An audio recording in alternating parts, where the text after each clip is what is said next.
What's up? What's up? What's up, sports world? Y'all already know what it is. It's Monday night, which means you already know the.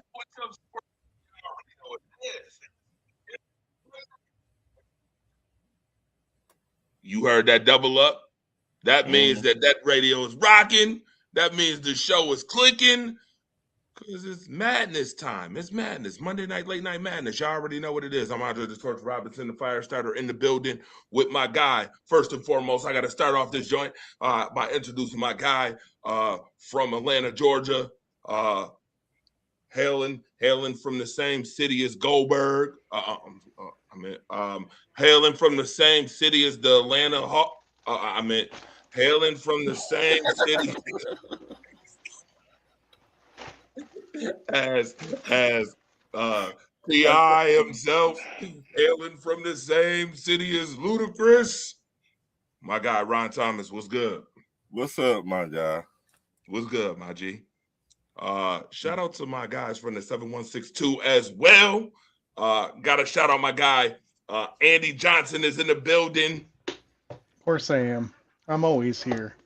Always here. Andy Johnson in the building, 716. And then I got to shout out my other guy who's hailing from. I wanted to say the 716, but I know he liked the city life better. I think he likes the city life better than the 716 life. I don't know. Is that the case? I've been trying to figure this out for the last couple of shows, but I never got around to it. But nevertheless, he's a city guy and a 716 guy. My guy Yogi, what's good? What's going on? What's going on? What's going on? How's everybody?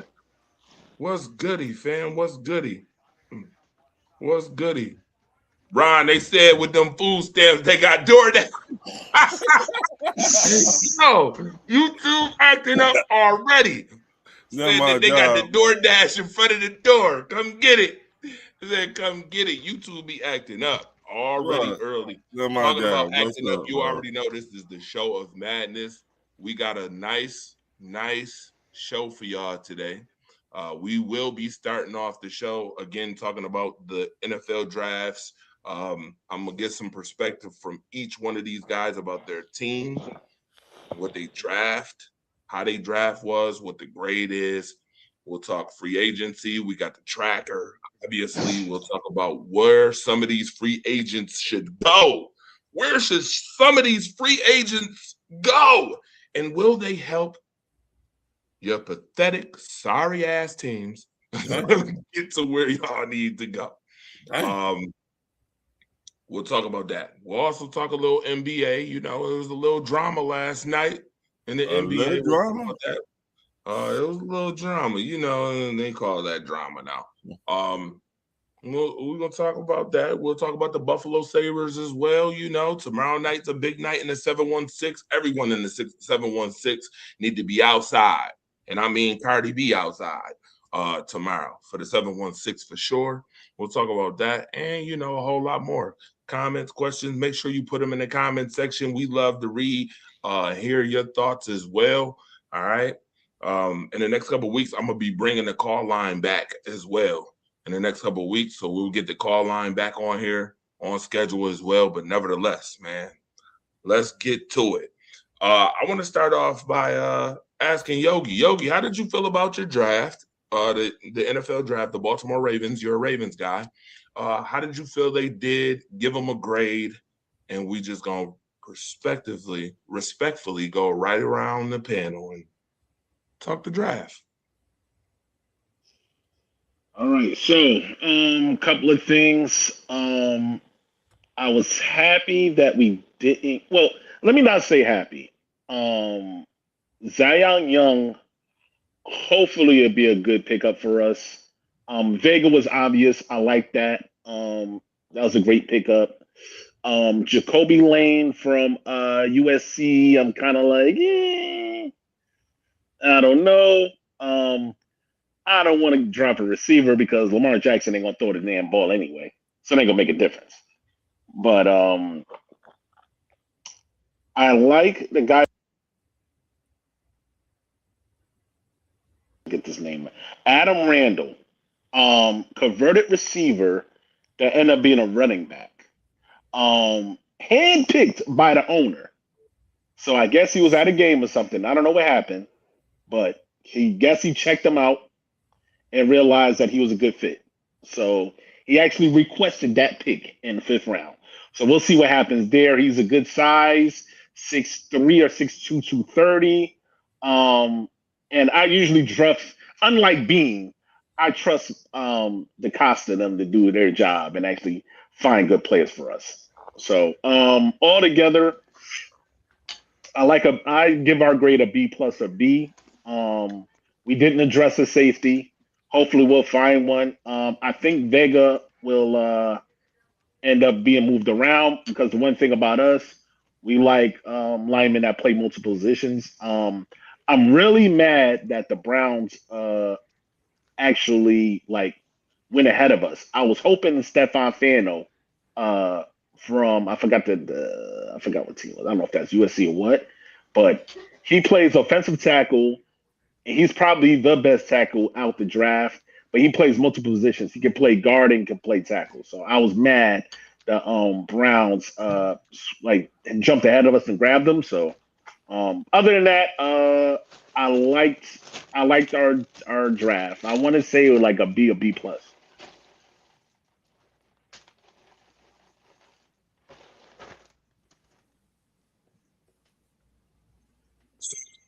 Your picks up here right now.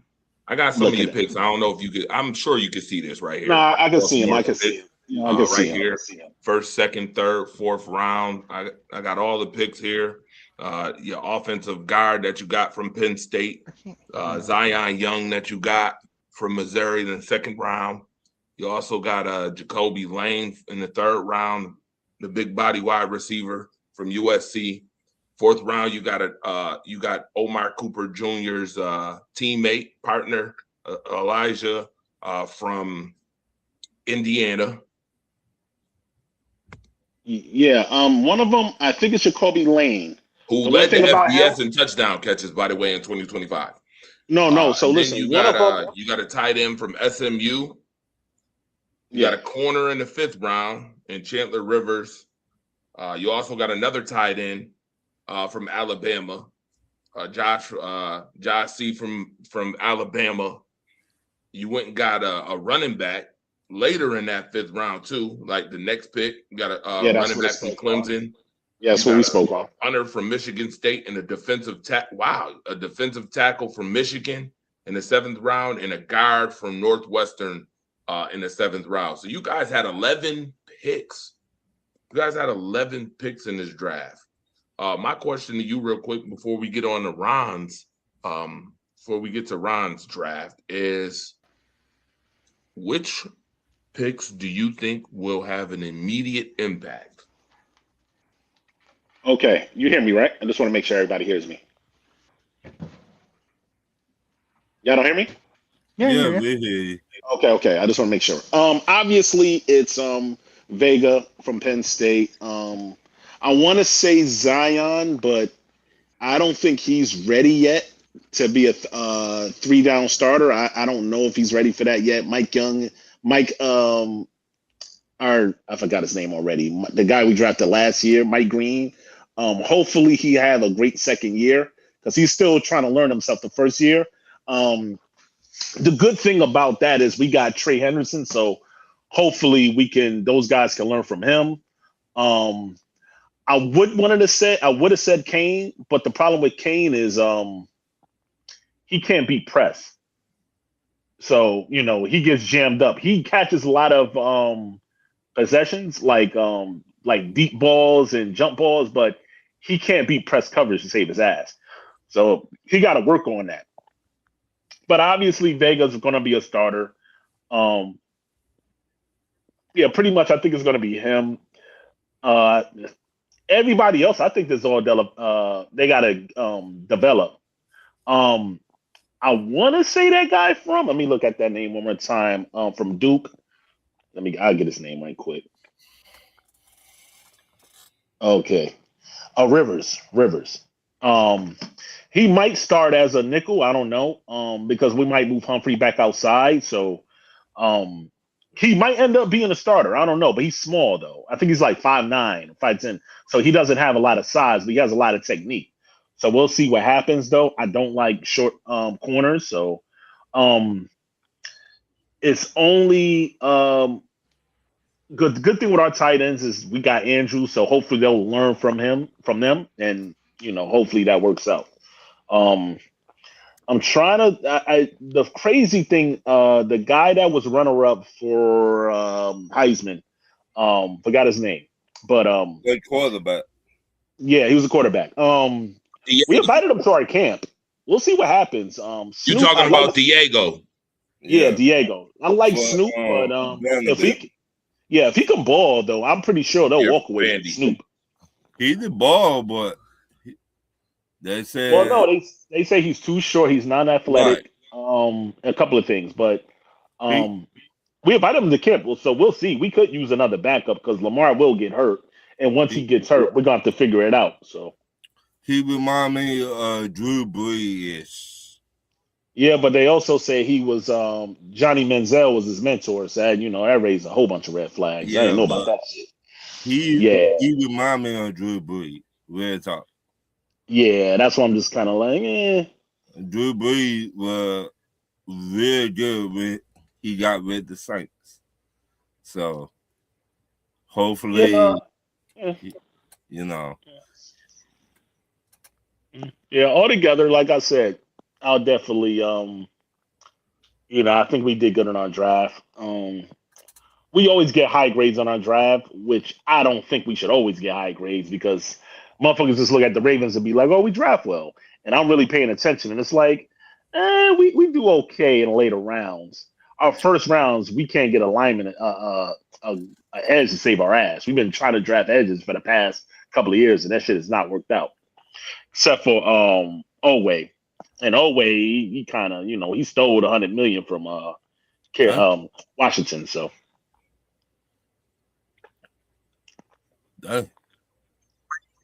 Oweh stealing money. Oweh stole money. That's why I said no, we ain't want him. You know what I mean? Dealing. Yeah, you always want to do enough to just write his contract year. He want to have a good year. Nah.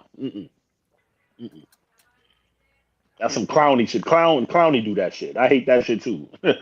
He always do that. That final year, let me get these 10 sacks for at least $100 million from somebody, and then the rest of the time he trash. Give him a 1 year deal. He'll be all right. He's going to rob people like Kirk Cousins.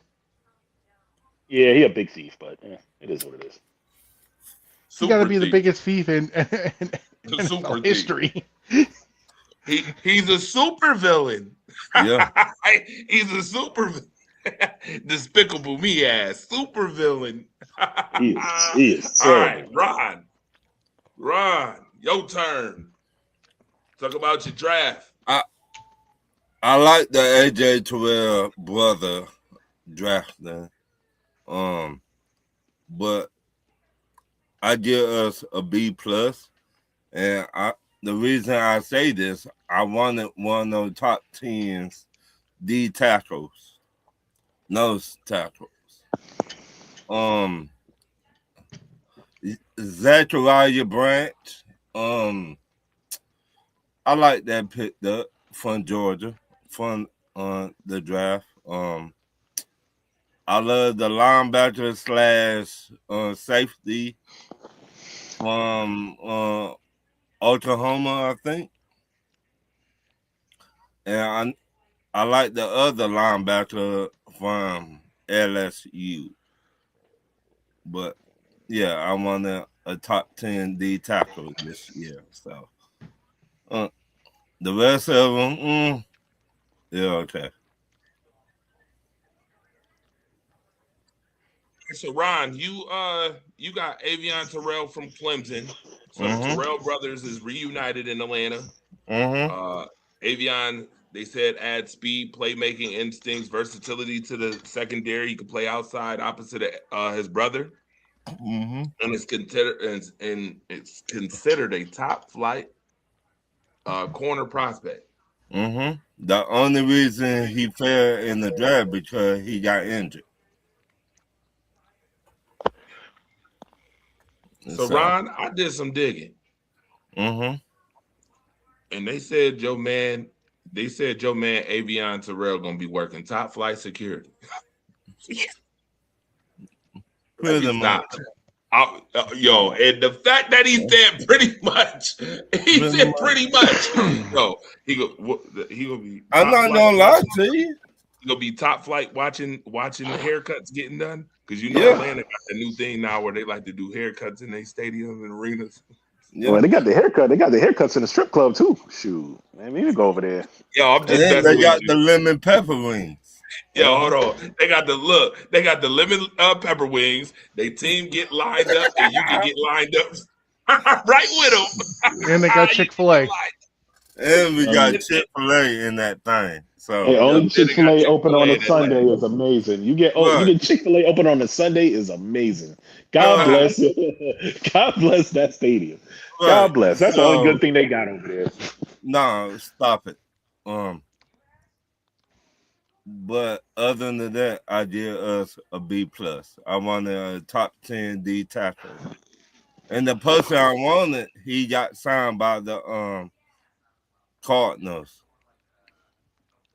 But he has some offensive issue. You got him in the 6th round. You got Thompson in the 6th round from Washington. Just to add depth on the offensive. Who wrote? See, you know what? This is typical Atlanta Falcons writing. They said a D tackle to add depth to the offensive line.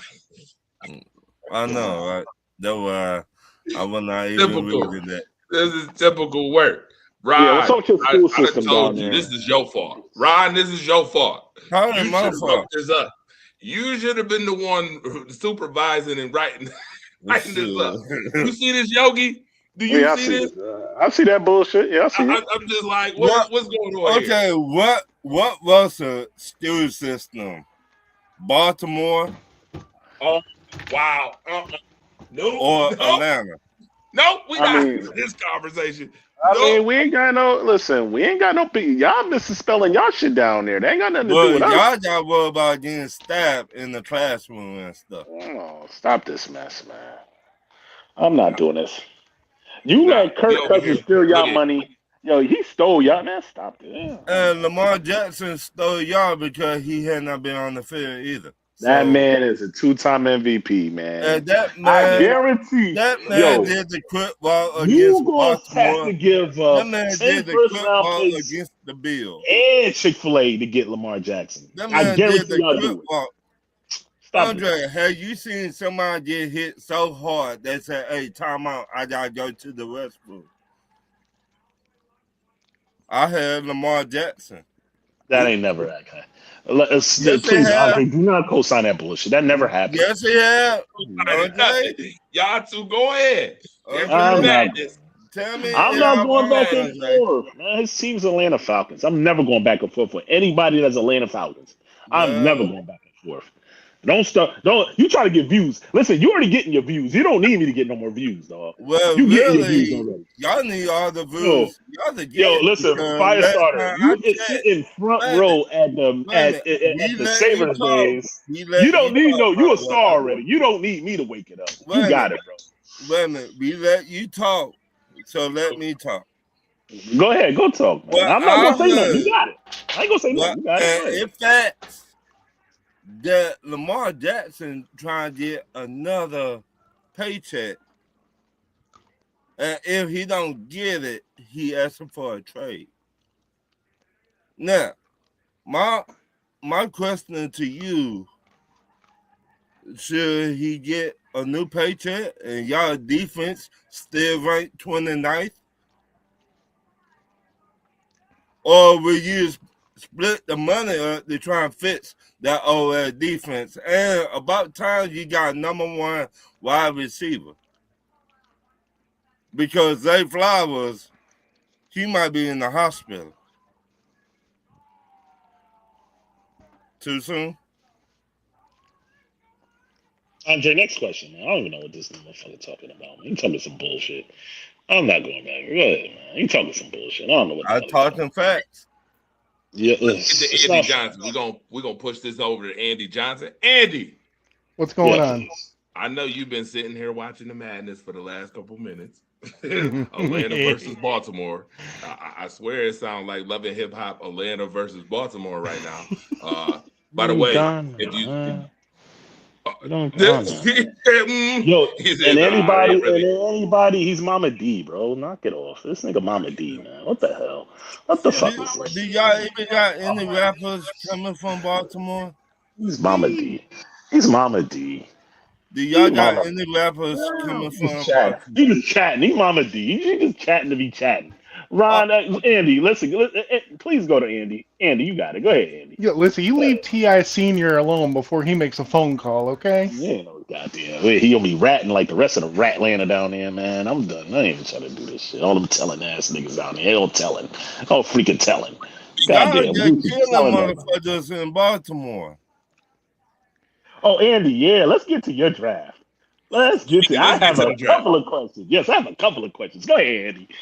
I have a couple of questions. Go ahead, Andy. Go ahead. I want to hear your grade.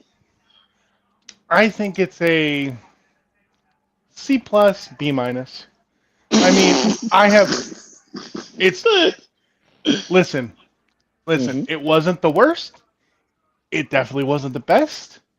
Mm-hmm. They filled certain positions in need. I just thought they would have done it sooner. Certain? Yeah, certain positions of need. They okay. got safety, inside linebacker, wide receiver. Okay. D tackle. I just thought that would have been taken care of in the first couple rounds, but what are your questions? No, I want to. You have a deep dive. I don't want to cut you off, so there's nobody cut me off. I already went into this yesterday, so I didn't gotta. I didn't hear it. I want to hear it. I'm because I would love to have the conversation with you directly, since you've been a pain in my ass. I'm gonna have a real deep. I'm going to be a pain in the ass the rest of the time you're on here. So just know that it ain't gonna matter about no draft. Right, as long as it's logic behind it, I have no problem. Go ahead, but I want to hear your deep dive. I don't get a chance to hear it. I mean, I have no problem with them taking C.J. Parker. It just was a surprise that they went edge instead of linebacker or defensive line, interior defensive line. I understand the corner pick. They want someone with higher floor, possibly higher ceiling out there in case injuries happen, because that has done us in the last couple of years is our corner depth. So taking more corners, not a bad thing. The offensive lineman we take, I mean, they're looking for a 6th offensive lineman that they can put in. I ain't got no problems with that. I love the wide receiver pick. He was on my radar. Supposedly could have went in the 2nd round. Some people say. Same thing with the inside linebacker we picked up. I like that pick. I liked the safety. I mean, I wanted the kid from Oregon, but getting him, I think he'll be a nice pair to go with our others, our other safeties. And we got a cost control punter who will probably kick with whatever the fuck his name, Miskowski or whatever it is, out. And then I think they got another offensive lineman in the last round. I might be forgetting somebody else, but that's about all I got. Okay, so a couple of questions. Okay, I know you're not about to let him get away with that. First of all, no. We had this conversation yesterday. Sir. Whoa. Look. You like all these picks? You love all these picks? Whoa. I did not say I liked all those picks. I said I understand what they were doing. I said I thought they would have moved other positions and drafted them first. Did I not say that? You did, but I'm still on the understanding part. You understand it, why they decided to pick? Yes, because they want another edge in case. I mean, right now we have a lot of the guys that they're going to be playing that position are injury prone. So getting another one who isn't injury prone as of yet, at least, is a good idea. That's good depth. Now, could they have taken that later? Yes. Your whole entire Buffalo Bills squad is injury prone, sir.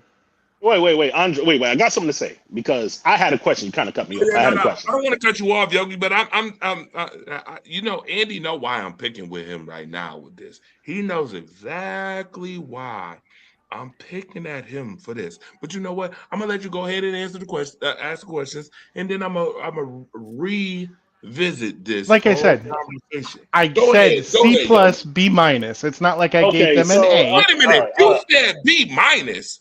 C plus to B minus. It depends on the hour that I'm there. I got him.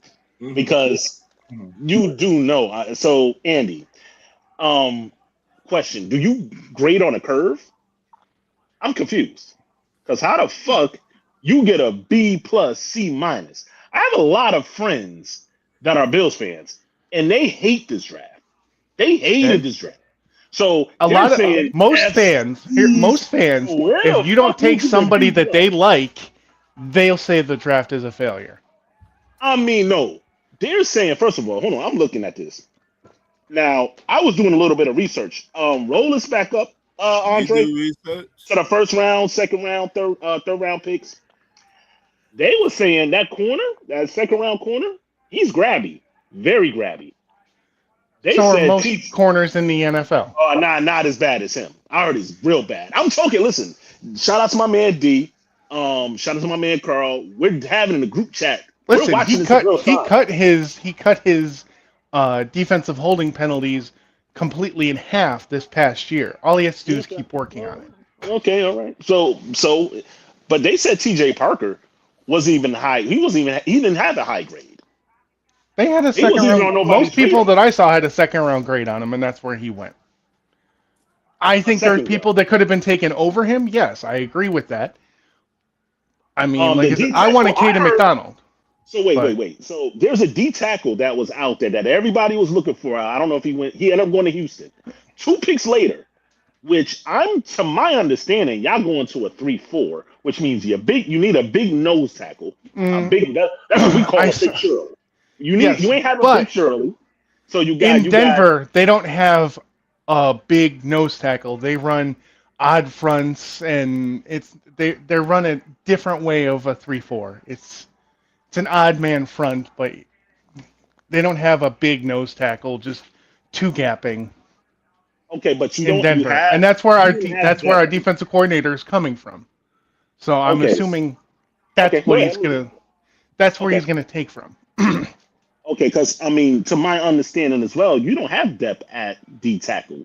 So if you didn't go D tackle, which ended up going to the team that is very dangerous, which is Houston, I'm just kind of confused on how the fuck you get a B grade, B plus, C minus. That shit was a D. B minus, C plus. It's in that range. I'm not going to say it's an F. Skylar Bell is the only reason why I'm not giving you motherfuckers an F. You don't like the linebacker and the safety we got too? I don't. I do. I think I got safety. I think you guys. I love Geno Stone. Geno Stone used to play for us. I like Geno Stone. I think y'all was fine at safety. He's gonna be probably the best safety I ever fucking had. I don't know think so. All that. I mean, not a pro, but I mean, I got like 10 interceptions one year. I won't say that. He's a good, and he played good with the Bengals too. He's solid. Yeah, he's solid, but he's also getting up there in age. We need youth at the position. Okay, understandable. But question: do you feel like y'all address every need? Not every need, but I don't feel like they draft. I don't feel like they draft needs on every draft. There's certain needs that they skip over or think they can do without. How many years have we been asking for a fucking wide receiver early on, and then they don't take one? So. Well, I have friends telling me that Skylar Bell is probably the best player y'all had.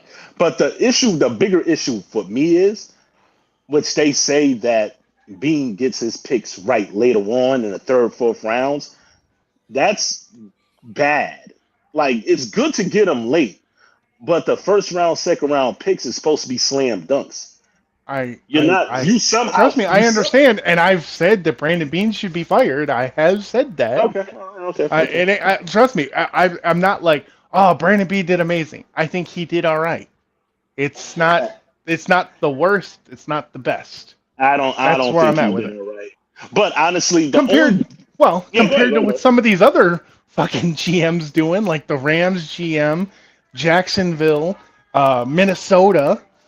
I mean, those were some pretty piss poor drafts. In a minute, though, we're gonna have a conversation about the Rams for sure. But my thing is, the only reason why I didn't give you an F is for two reasons. Because I forgot the other reason. Now I remember now. You had a late pick, so all you had no choice but to trade down. I wasn't mad at trading down. I was not. You traded down 3 or 4 times. I expected that. And I expected the same thing. I'm having the conversations in the chat. Y'all did what y'all was supposed to do. I'm cool with that. The thing was, to my understanding, if you're gonna run a 3-4, you need a big nose, and y'all missed the mark on that. That was my only thing. If you look at Denver's front seven, they don't have a big nose tackle. But they also they got different personnel that they could probably get away with that. I don't know if y'all can do that. That's my point. Well, we gonna see. And we're gonna see, right? So we're gonna see get your ass a fucking F. Get the fuck out of here with this B+, C- bullshit. That's a bullshit. This shit is a D. It's an F. Mm-hmm. It's a D. What's a D? D-. When Skylar Bell's running all over the league, paired with Josh Allen, and the inside linebackers making plays, and safety gets a chance, and I'm assuming TJ Parker will get out there a lot this year, and so will the corner from Ohio State, and they make plays. I think because truthfully, you shouldn't be trying to grade a draft until 2 to 3 years down the road, because you don't know shit yet. You don't know who's going to be a bust, who's going to bloom. So, I mean, you're right about that. I'll accept that. I think your only drafting the grades is only coming as far as need. Like, did you address your need? I think those are where the grades come from. We don't know anything about any of these players till like 3 or 4 years down the road. Yeah. But it just seems to me being most times, which I'm screaming in my group chat that he gonna fuck up the picks. And I finally had Firestarter. I actually got, because he loved Brandon Beane. I finally got that motherfucker to be like, Beane gotta go. It took 10 years. He finally realized that he had to fucking go. It took Brandon a lot. Beane hasn't been here 10 years yet. Well, it seems like it's 10 years to me. This motherfucker's here. It's been 8. Oh, wait, so we doing semantics? Fine, 8. I'm just saying. Whatever. Whoa, 2-year fucking difference. It's a 2-year difference. Whatever. Okay, whatever. Cool. I'm telling you the exact amount of years he's been. No. You got it. Fine. That's fine. It's too long anyway. It's too fucking long. I agree. I believe he should have been fired. Right. So I'm just kind of like, and I'm glad we're on the same page. I ain't sticking up for him. No. I know we've all been on that same page as that. When all that shit happened, I've been preaching for him and McDermott to be fired the last few years. Everybody knows that. Yeah, it was just the grade. The grade for me kind of was just like, you being very. I'm also in these fan pages, and they was shit. I'm reading all the comments. They was shitting on this draft, shitting on it bad. So I don't know where the hell you get a B. Ain't no B. I was shocked. He said a B. I'm like B+, C-. C? What? How? You must be grading on the curve. I like what they did. I like what they did in the later rounds. Some of those players they're saying could have been taken in the second round, and if they bloom, it's going to look like at least a B+ in a couple of years if it turns out the way it should. Listen, I'm gonna be honest with you. There's a guy that's undrafted right now, Coleon from Cincinnati. He's out there, 6'1", 340. This is the thing. Like, even if you don't hit in your regular, drafts, you can go in an undrafted free agency. Oh, I know. And scoop up somebody, and but it just says a lot that you're not willing to even, do that. Like, I wouldn't be surprised later on down the road where, like, the front office all disappears and they start bringing in like some of our scouts and some of Houston scouts to actually like do real scouting. I get excited when I see undrafted free agents. That just says a lot as far as like scouting personnel and shit like that. Like, and that's how you build your team and save money at the same time. So, which technically we need the money just as much as y'all need the money. So those undrafted free agents can save your team. When's the last undrafted free agent that you had? The one that's made the team would be Buffalo Joe there. He actually is from Lincoln. Oh, you talking about Paderewski Joe? Oh, that bum. Oh man. Yes, he did make the team. I did remember it. What's his name? It's a Ebenessen, whatever his name is. No, that's not. That's AJ Epinesa. That's different. Talking about why can't I remember his like actual name? I could have sworn it was Joe Ebenessen or whatever his name was. I could have sworn that was him. They call him Broadway. They call him something Joe. Joe Andreessen. That's his name. That's the guy.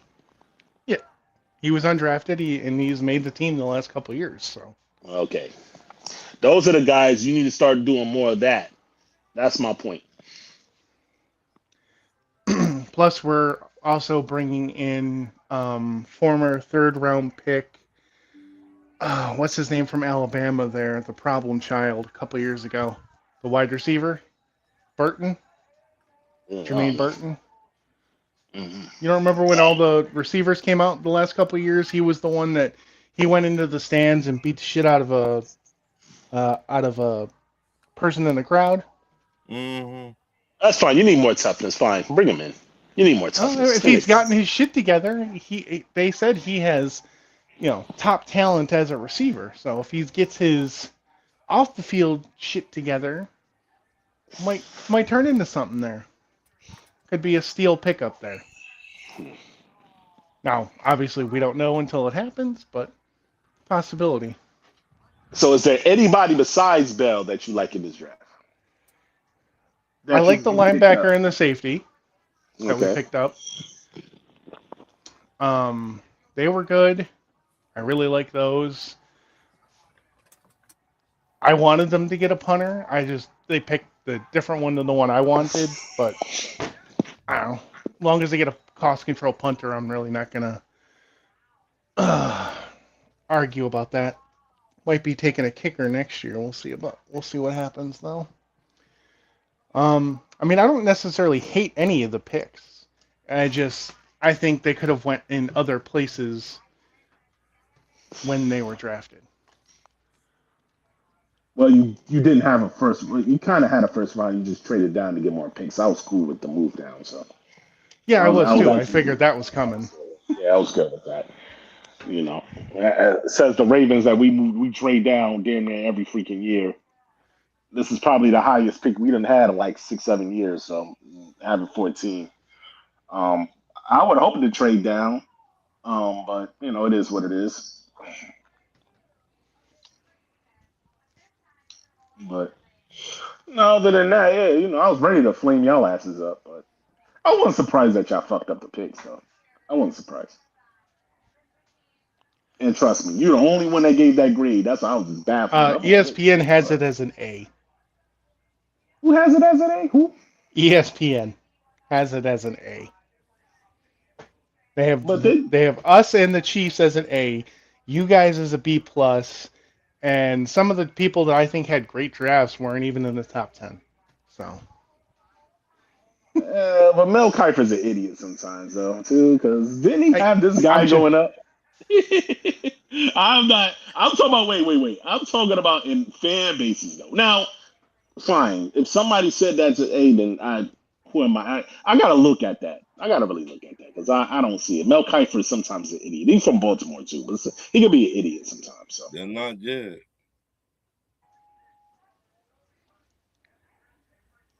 But an A? But yeah, some of the, main pundits there, they were talking how highly on the Bills draft, higher than I think it definitely deserves. So. Okay, so it in your heart of heart, like. Listen, like I said, I didn't say it was a great draft. I said it was okay. No, so it's my thing though. Because you had a low pick. It's not like you had a high pick though. Like you had low picks. You're Yeah. not expected to get great. But there was certain needs. Like I said, that D tackle you should have grabbed. That was something I'm like, edge. Like if you run that new system, you're gonna need a D tackle. So unless you're gonna run, and you're saying the hybrid thing, I understand that, but you also got Devontae Walker, whatever. It's Deontay, whatever his name is. Yeah. Yeah, D tackle. I think he's too small to be your nose. So like I said, do you not know his size? He's 6'8", 340 or something crazy. No, he's 330. He's 330. Okay, but your nose tackles need to be like 360, 350. Like, yeah, your nose is hell yeah. Your nose is supposed to be bigger than that. Like I said, they have a small nose in Denver, so. I mean, but they also had great edge rushers over there. They had all around good defense. That's what he's hoping to draft with T.J. Parker. He is going to have Greg Rousseau coming off the edge. You got Chubb coming off the edge. We don't know what's going to go on with the guy who got hurt last year. I can't think of his name this second. Who tore his Achilles. So wait. To my knowledge, I'm hearing that Greg Rousseau might not even be on the ground. I think they're gonna have him as a linebacker in the back. Yeah, he's gonna be an outside. He's probably gonna be a outside linebacker, like what's his name there in Pittsburgh. Like what? Like what? Yeah. Okay.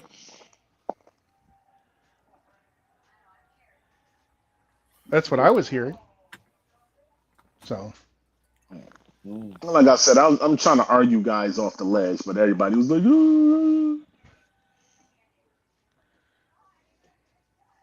everybody, I've seen it, and I've seen everybody just like, oh my God, Bean, what the fuck was you doing? Yeah. All right, folks. With that being said, if you are just tuning in, you are watching Monday Night Late Night Madness. Myself, Andre the Torch Robinson, Ron Thomas on the ones and twos, Andy Johnson on the one and twos, Yogi, my guy Yogi. Yogi, I need you to do me a favor. Yep. Pronunciate your last name, because I don't be wanting to slaughter your last name. It's Fonzarelli. Is it Italian? Yeah. I am Italian. Oh shit! Damn, that sounds Italian. Say the last name again. Fonzarelli. Fonzarelli. Oh, Fonzarelli. Okay, Yogi Fonzarelli. All right, now I got it. So I ain't gonna slaughter his name ever again. I didn't slaughter it. That's why I kind of just said Yogi, but Yogi Fonzarelli. I got it. Good. Now, we on the ones and twos talking about the draft. Obviously, we talked about the Atlanta Falcons draft. We talked about Baltimore's draft, Baltimore Ravens, and the Buffalo Bills. There's one last draft to talk about, and that's the Green Bay Packers. Real quick. I'm going to make this real fast, real quick. I'll be very honest with you. The man's name is the Fonz. Wow. Devon Stanfield said the man's name is the Fonz. LMMFAO. Said, I hate podcasts where people don't come on camera so we can make fun of their ugly faces and their commentary. Dang. Spoken only like the professional Devon Stanfield can. Now, I don't see him coming on camera, spewing his opinions, so. Devon definitely has come on shows now. He hasn't come on our show as far as I know, but yeah, show a couple times at Vegas. Has he? Just I always thought it. Not lately, okay. But nevertheless, I mean, professional do his thing. He cool. Shout out to Devon Stanfield, by the way. Let me make this very, very simple. And y'all probably not gonna like my commentary when I say this, but I didn't give a damn about the Green Bay Packers draft. I didn't give a damn about it. I'm gonna be real with you. You wanna know why I didn't give a damn about the Green Bay Packers draft? It's very simple. Because I know Green Bay is very well at developing players. So I really didn't give a damn. Whoever they get, they're pretty good at developing. Being that we are like the developmental team, the most developmental team in the league. I'm not tripping. And when I looked at these picks, the 6 picks that they had, I was like, I'll give it a B. I mean, they got a corner from South Carolina, SEC guy.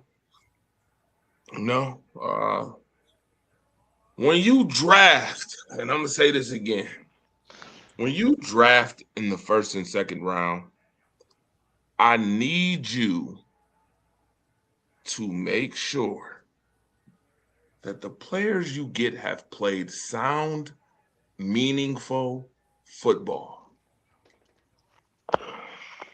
When you're trying to get impact players. Honestly. Like the Philadelphia Eagles literally changed their franchise around Georgia by doing that very same concept. 5 years in a row, Howie drafted Georgia boys, Alabama guys, drafted players who played sound, meaningful football. So when you draft in the first and second round, you should be making sure when you're trying to fill a need that person is going to be an impact, ready to go player, ready to rock and roll player. Not a whole lot of development needed, but ready to rock. Because usually your first and second rounders, you kind of start depending on how you trying to fill your depth chart.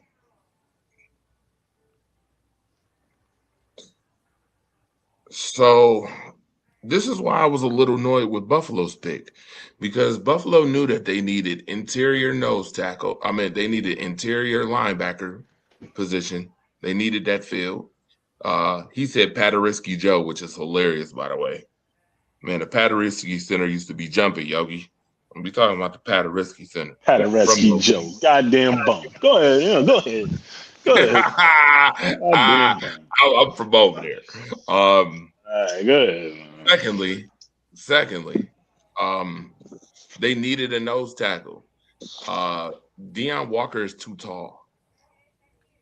Too tall. And when you're too tall, offensive linemen can get leverage on you because you're too tall. He's too tall to be a legit starting nose tackle. Now, last year, he started 16 games, and he had 17 tackles. And I wouldn't say he was super impactful because the Bills gave up how many 100-yard rushers last year and how many 200-yard rushers last year? Trey Henderson. They had Trey Heckerson, whatever his name is, from New England, looking like freaking Terrell Davis. Don't get me started. Terrible. They gave up 1,993 yards on the ground last year running the ball. So I needed Brandon Beane to go ahead and make one of those picks. It should have been either McDonald or it should have been CJ Allen. And it's funny because the next pick, after he picks this guy, which everybody from Clemson declined last year. Every star from Clemson declined last year. Okay? If you watch college football, you know this. We don't even have to have a discussion because you watch. Number 2, picking this guy instead of picking what you needed, your 2 biggest needs, with Brandon Beane came on camera and was like, oh, corner was our biggest need. Yeah, sure. Corner was your biggest need, and then you grabbed the corner with the most penalties out of the entire draft. Good job. I believe that corner was really your most important need, sir. I really believe that. if I believed that horse piss was ginger ale, I'd believe that. I don't believe. Okay. All right. Do I believe him? Do I believe Brandon Beane when he said that? Yes. Yes. Yes. Yes. Yeah. No. So you probably should have addressed those needs. Do I think that he addressed those needs? The 4th round pick, I don't even know if that guy is going to be a starter or rotational piece.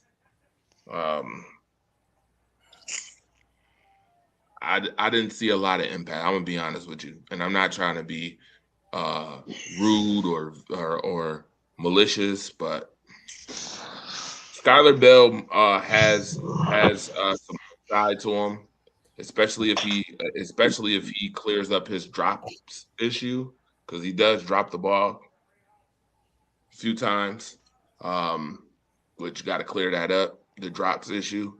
Other than that, yeah. Speaking on Green Bay, back to Green Bay.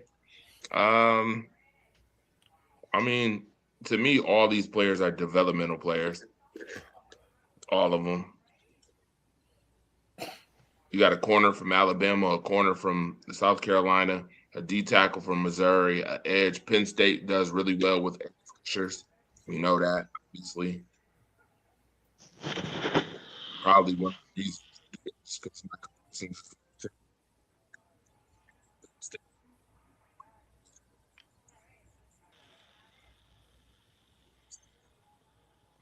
You there?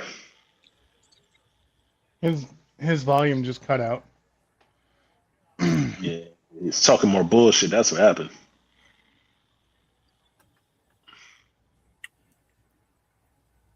Yeah, your audio is completely out. Can't hear you. Okay.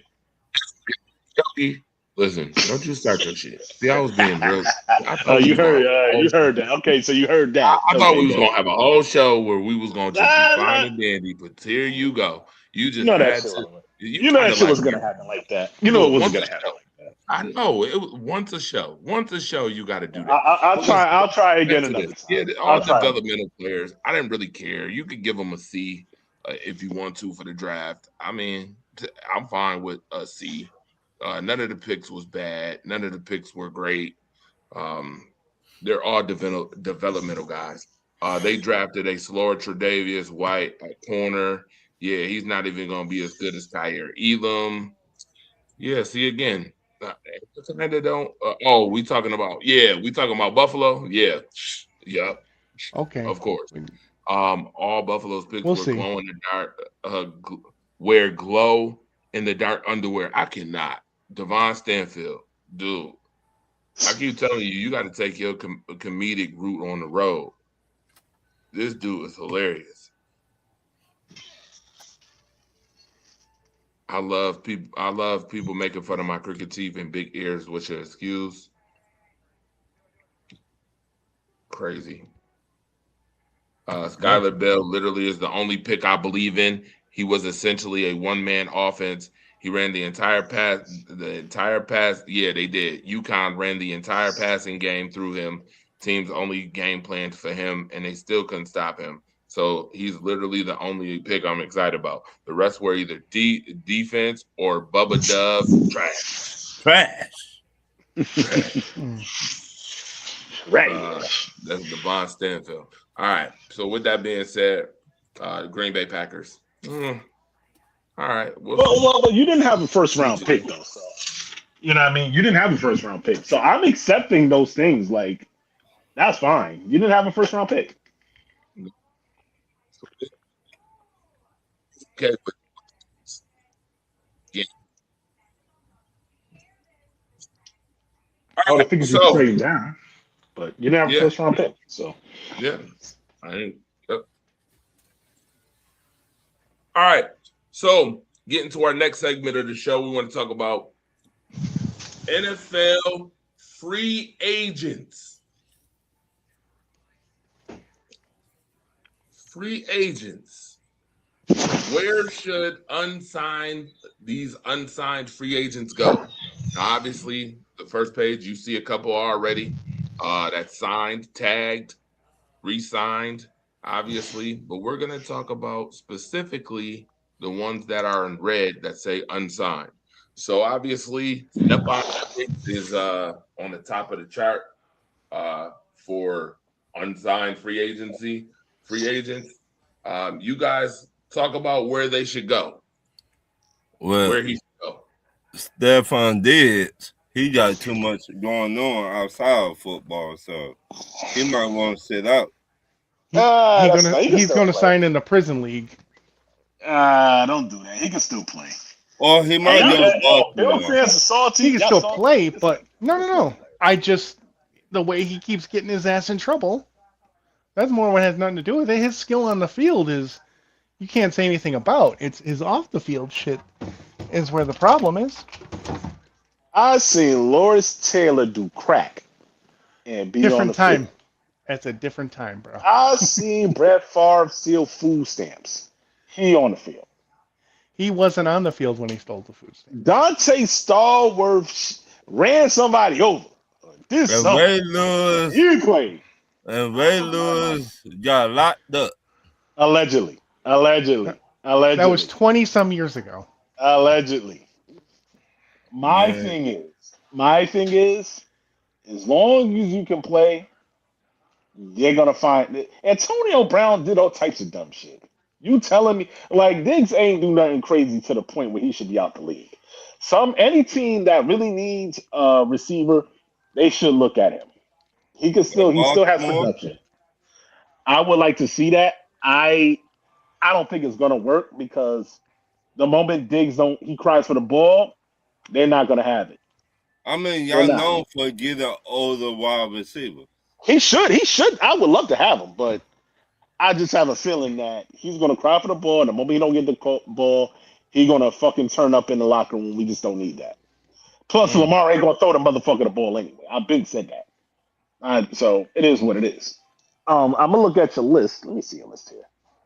You gonna pull your list back up? Okay, let me see. All these guys got signed. Yeah, you got to scroll down further. That was the only unsigned person we've come across yet. Stephon Diggs first. I wanted to know where everybody wanted Stephon Diggs to go in the comments section. At home on the couch.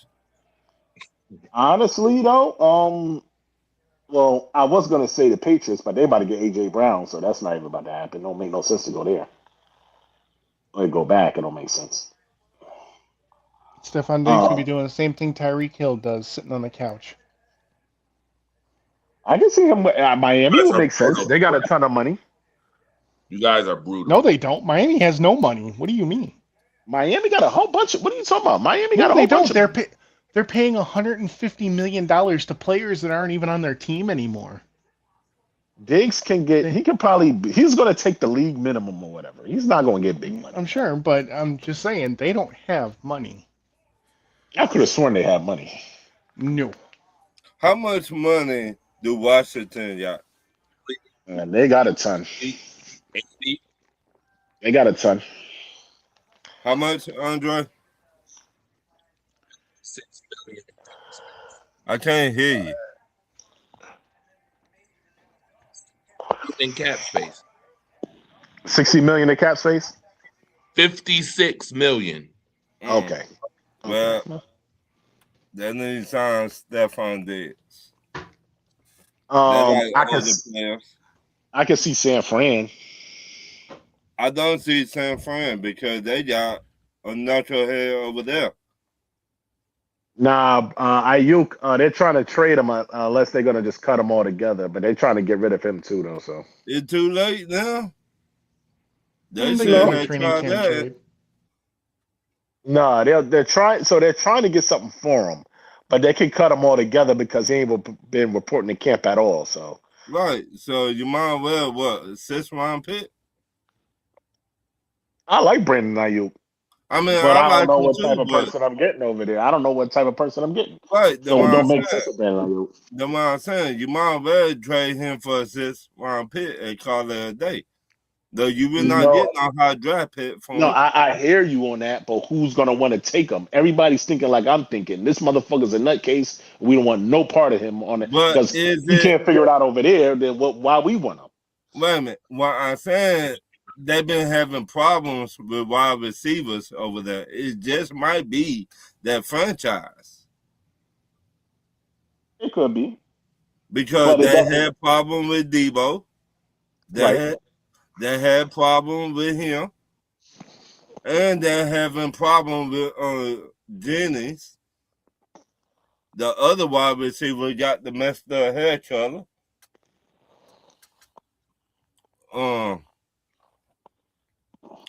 I just saying.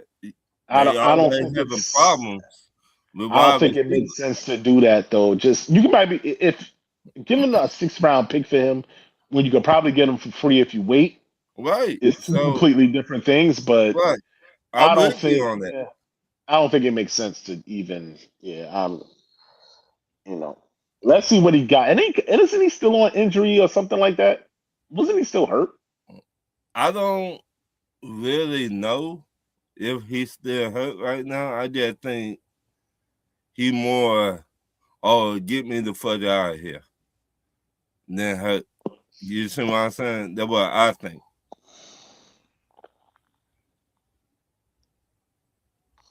I don't know. Lattimore. Who? Marshawn Lattimore.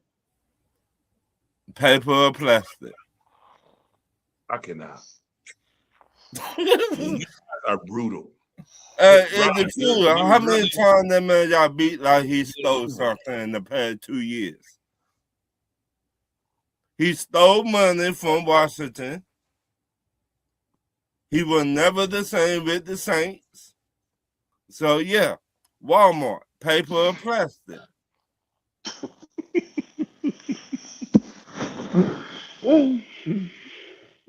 Tell me, is I lying though? All right, so not the paper or plastic thing, but I think we got to stop doing that because these older guys can be mentored to the young guys. I mean, they can, but if you got messed up attitude, will you want to bring that in your locker room? I mean, good and bad. I mean, he might mess up a locker room, but he might help develop your receivers. I mean, your quarterbacks too. So you never know. That's true. I mean, I'm just saying it. You can't have too many rookies on the team. They ain't learning enough from each other. Sometimes you need them vets to come in and show and help the cornerbacks. The right vets, though, not the vets that think they the shit, but you a shit stain. Right. I get it. I understand that. Thoughts?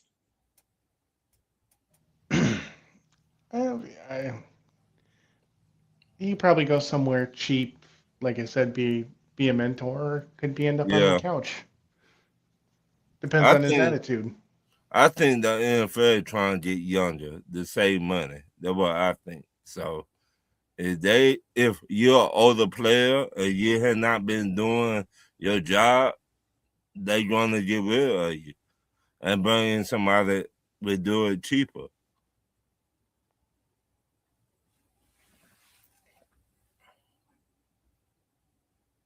And that's just me, though. That's how the business works.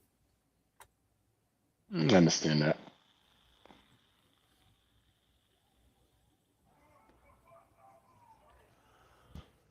This unsigned guy is Jermaine Pratt. Used to play with the Bengals, played with the Colts, and now is still unsigned at 30.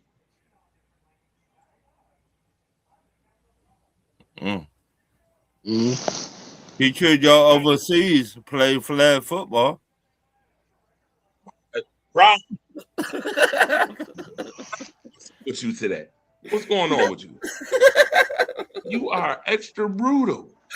This dude, it's the truth, though. Look, Wait, no. which Right. We need to clip every one of Ron's. We need to clip every one of Ron's comments. Right. Where's Wait, the pen? who did he play How for old last? he Was it the is? Bengals or the Okay. Colts? How old He he played is? with the Colts last. How Would you old like he fries is? with that? I cannot. And then here come Andy with the would you like fries? Really? How old he is, Andre? Oh, did Yogi leave? Yeah.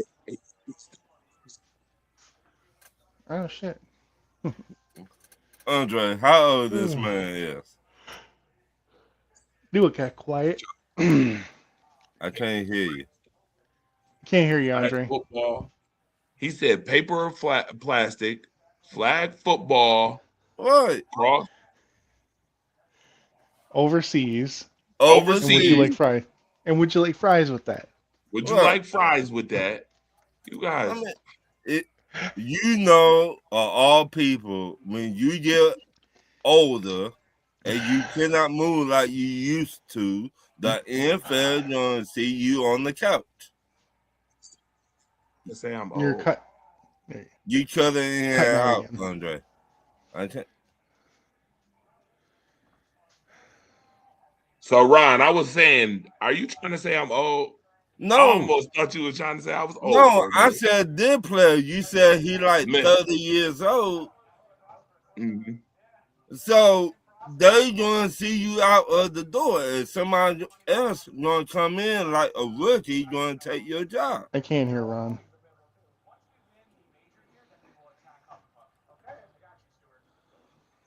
I was about to say, Ron, hit the wall 3 times. Yo, you be telling me. I don't know why it be cutting in and out sometimes. It happens. It just happens. Nevertheless, Ron is back in the studio. Good. All right, Hello? Ron. Can you hear me? Yeah, you sound great. All right. I What can't I hear was him. saying, if you're an older player and you lost a step, I'll be back. 9 times out of 10, the NFL team gonna draft somebody for get somebody else to do your job. Where you gonna be at? Paper or plastic, aka Walmart, or selling car insurance? Is the truth. Pushing carts. You said Pushing carts, all that. So how I wrong for saying that? Is the truth. You hilarious to say. I don't think millionaires are going to be pushing carts. Right, but they will have somebody to do it for them. Hey, you never know. They could blow through their money and shit. Right.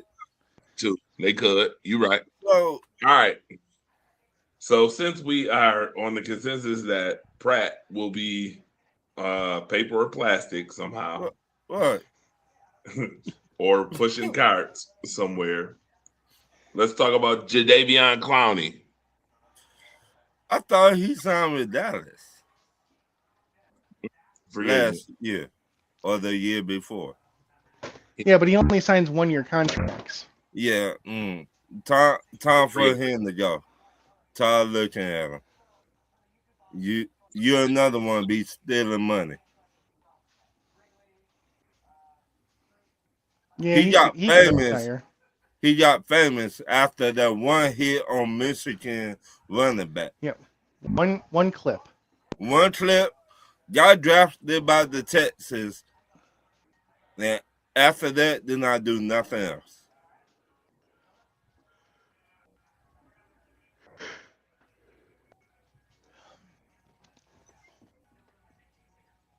Taylor Decker. Taylor Decker. How old he is?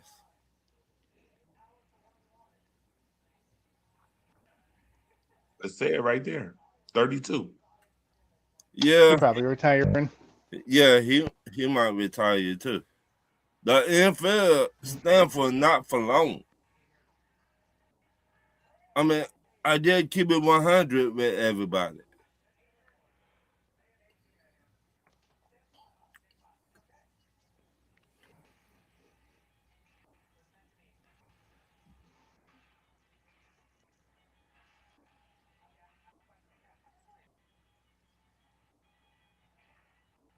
Juwan Jennings.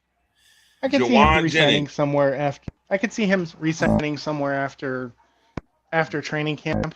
Right. I could see after all the cuts, somebody offer him a 1 year deal. Nobody will get hurt through Right. training camp, and they'll end up bringing him in, something like Right. that. Houston, Baltimore,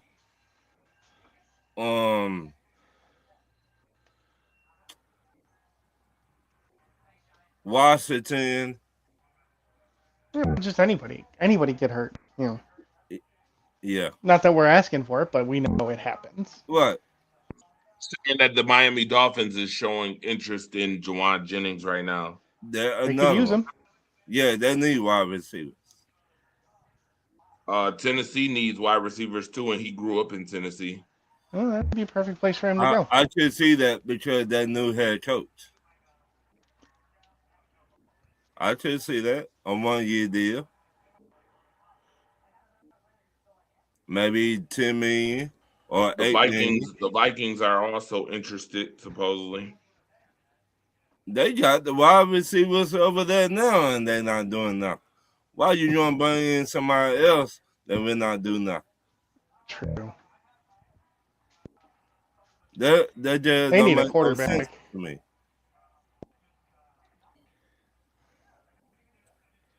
I mean, makes sense.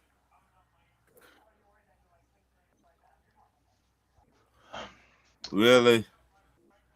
Shit or get off the pot. And that's my advice for him. Shit or get off the pot. First, can we even find him? I can't hear you. Oh. All right, now. Y'all know how I feel about the Aaron Rodgers slander. Listen, shit or get off the pot. This whole teasing retirement shit is getting old. He's been doing it for years. Let me say this. He deserves to leave when he's ready. Yeah. Okay, then say if you're ready or not. Don't tease it.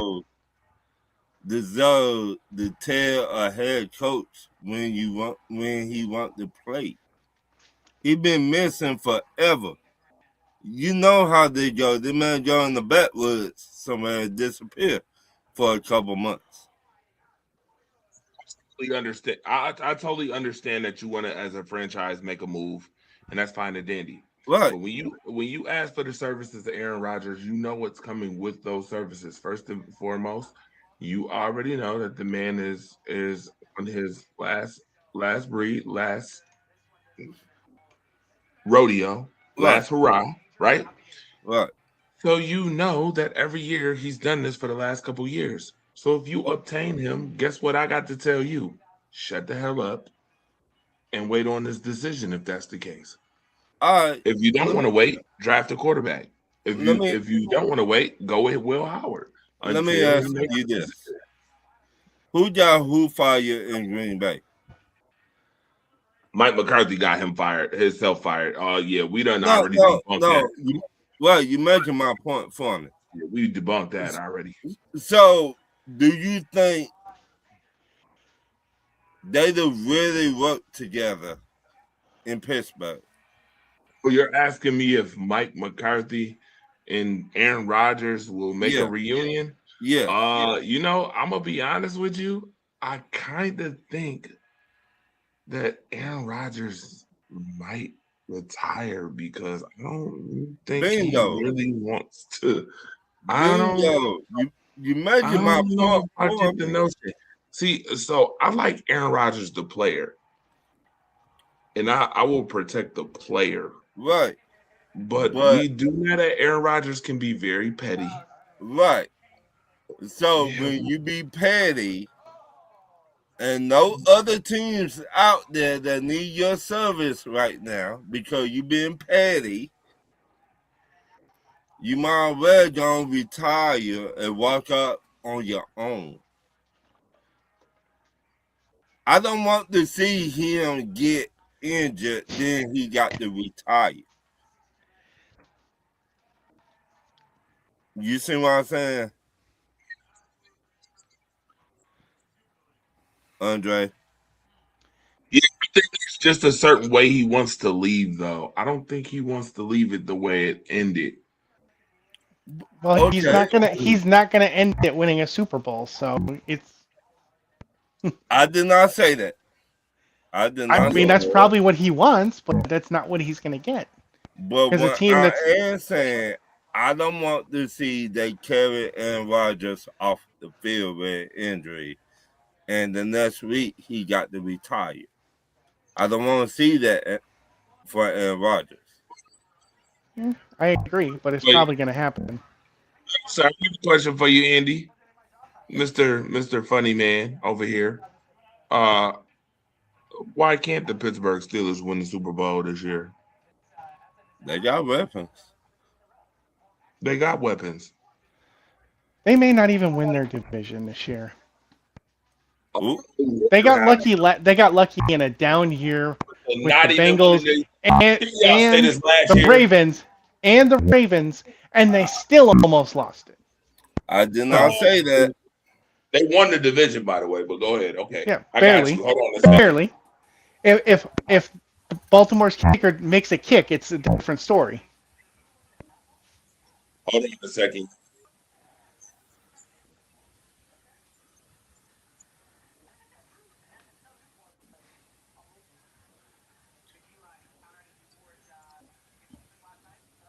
Marcus the Alphabets, happy birthday. He's in the building. His birthday was today. Show some love. Happy birthday to Marcus the Alphabets, who's in the building right now. What's up, Marcus? What's good, everybody? I'm sorry today. Been doing the run around today. But I said that I would come on. I appreciate it. But I said I would come on here. I'm not staying on long. But I came to respond because I'm listening to stuff and I'm like, what the hell? I was a little busy last night and I've been busy today because today was my birthday. But first off, time. It's not really a debate. And George, we talked about this a little bit off the line. First off, research. I've been doing this for a minute, okay? I've been doing this for a minute. I would not embarrass myself and make a statement and not back it up with facts. As I say all of the time, I don't play favorites. It was said last night, oh, when Zeke did something, you didn't have anything to say. I do not play favorites. I don't care if it's the Cowboys to do something. I don't care if it's the Cowboys to do something. Dre, have you ever heard me criticize Jerry Jones on the show? Yes. Have you ever heard me? When they got ready to pay Dak Prescott, what did I say? You were on the show with me. What did I say when they got ready to pay Dak Prescott? You said he ain't worth 60. Okay. I don't play favorites. I don't play favorites when it comes to people. Now this whole thing with I listened to everything you had to say yesterday. You wanted your little rant, so I was like, I'm gonna come on. Go ahead. Let me finish. Okay. You said one side of the story. You did not say what happened after. He did. Wait a minute. He went to half a day in jail. Mm-hmm. Okay. He got to do 6 months in angel class. You did not say that. Yes, when he get finished with those angel classes, all the charges be dropped. You know, I did not say that. You know, I did say that. I said. No, you didn't. I heard the video. We have the video.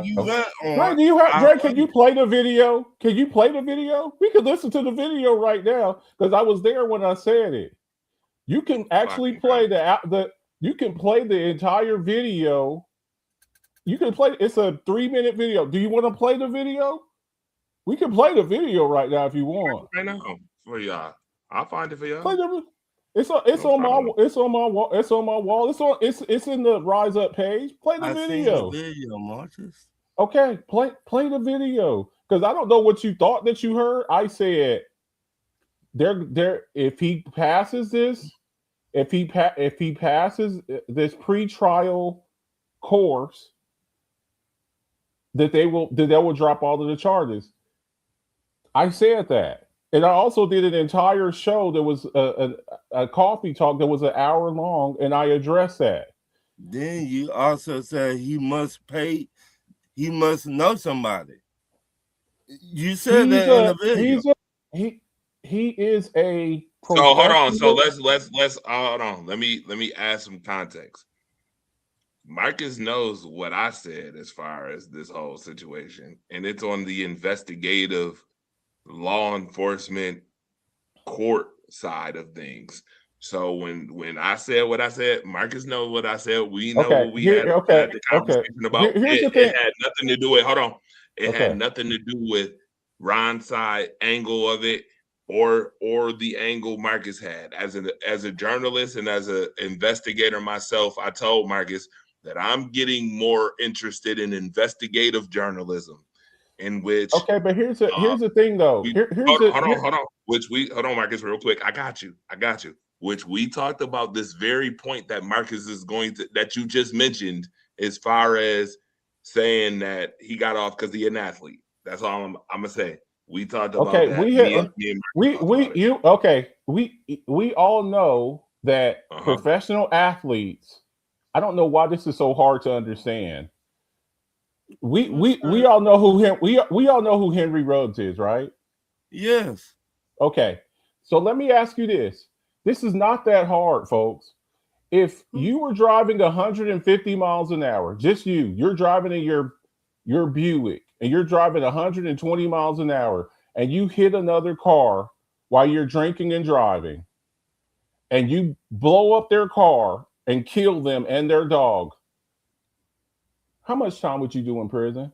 Life. Okay. Henry Ruggs is eligible for parole in August. Oh, so what do that got to do with this? Right. I know. Again, Ron? What am I saying, Ron? You just said that because the point that I was making was he got the money, legal system. Okay. Okay, so let me ask you this. Deshaun Watson. Marcus know my side of this, and you know I ain't buying it. I told you I'm not buying that. Professional athletes are given more opportunities and given slap on the wrist. Dante Stallworth. Do we know who Dante Stallworth is? Because I have to ask you. Okay, what did Dante Stallworth do? Drunk and driving. And what did he do? He hit somebody. And what happened to them? I think that died. They died, and he ended up playing the rest of his career in the NFL. So this isn't that hard to show that there's a different legal system for professional athletes as it's compared. If you were drinking and driving and you killed someone, what would happen to you? Prison. Okay. So that's the point that I was trying to make. That's the point I was trying to make. So you're saying, why did they charge him? Because he's a preeminent athlete. He's a former first-round pick in the NFL, and you don't have to buy it. The bottom line is, why I'm not buying it though. We had this conversation though. You know why? Hold on, Marcus. Now, see, here's the difference.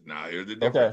Now, Ron's angle and my angle is two totally different things. As somebody who works in law enforcement, somebody who knows the law, we had this conversation. Outside. If you know that there's a statute. Hold on. Okay. You know that there's a statute of limitation, and there's also level. Oh, let me put it in your terms.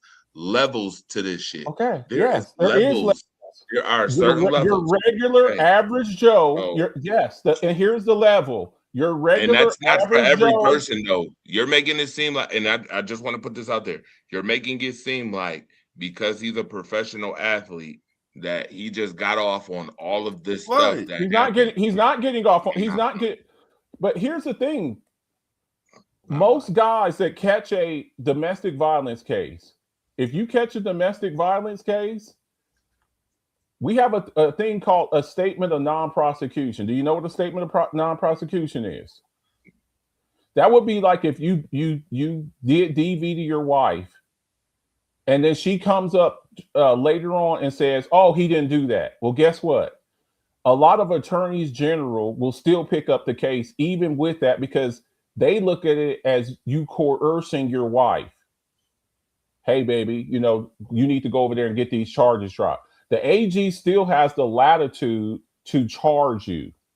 But okay. Once again, you said he was beating her. Where are the pictures? Where are the pictures from Ike Turner beating? Where are the pictures from Ike Turner? Where is it? Okay, where is it? Yes, where are the pictures from Ike Turner? Where are the pictures from Ike Turner beating up Tina Turner? Where are the pictures at for that? It was in the movie. You know that Ike Turner used to beat the hell out of Tina Turner, yes, right? Where are the pictures from? I'm going by everything you said in the video. You just asked me a question. You just asked me a question. You just asked me a question. You said, where are the pictures at? Just because there's no pictures, it doesn't mean that it happened.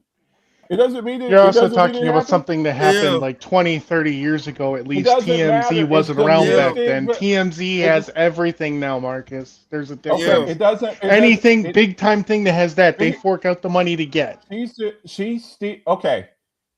All of these women, they came forward with Deshaun Watson. Did he serve a day in jail? No. Or was it he say versus she say?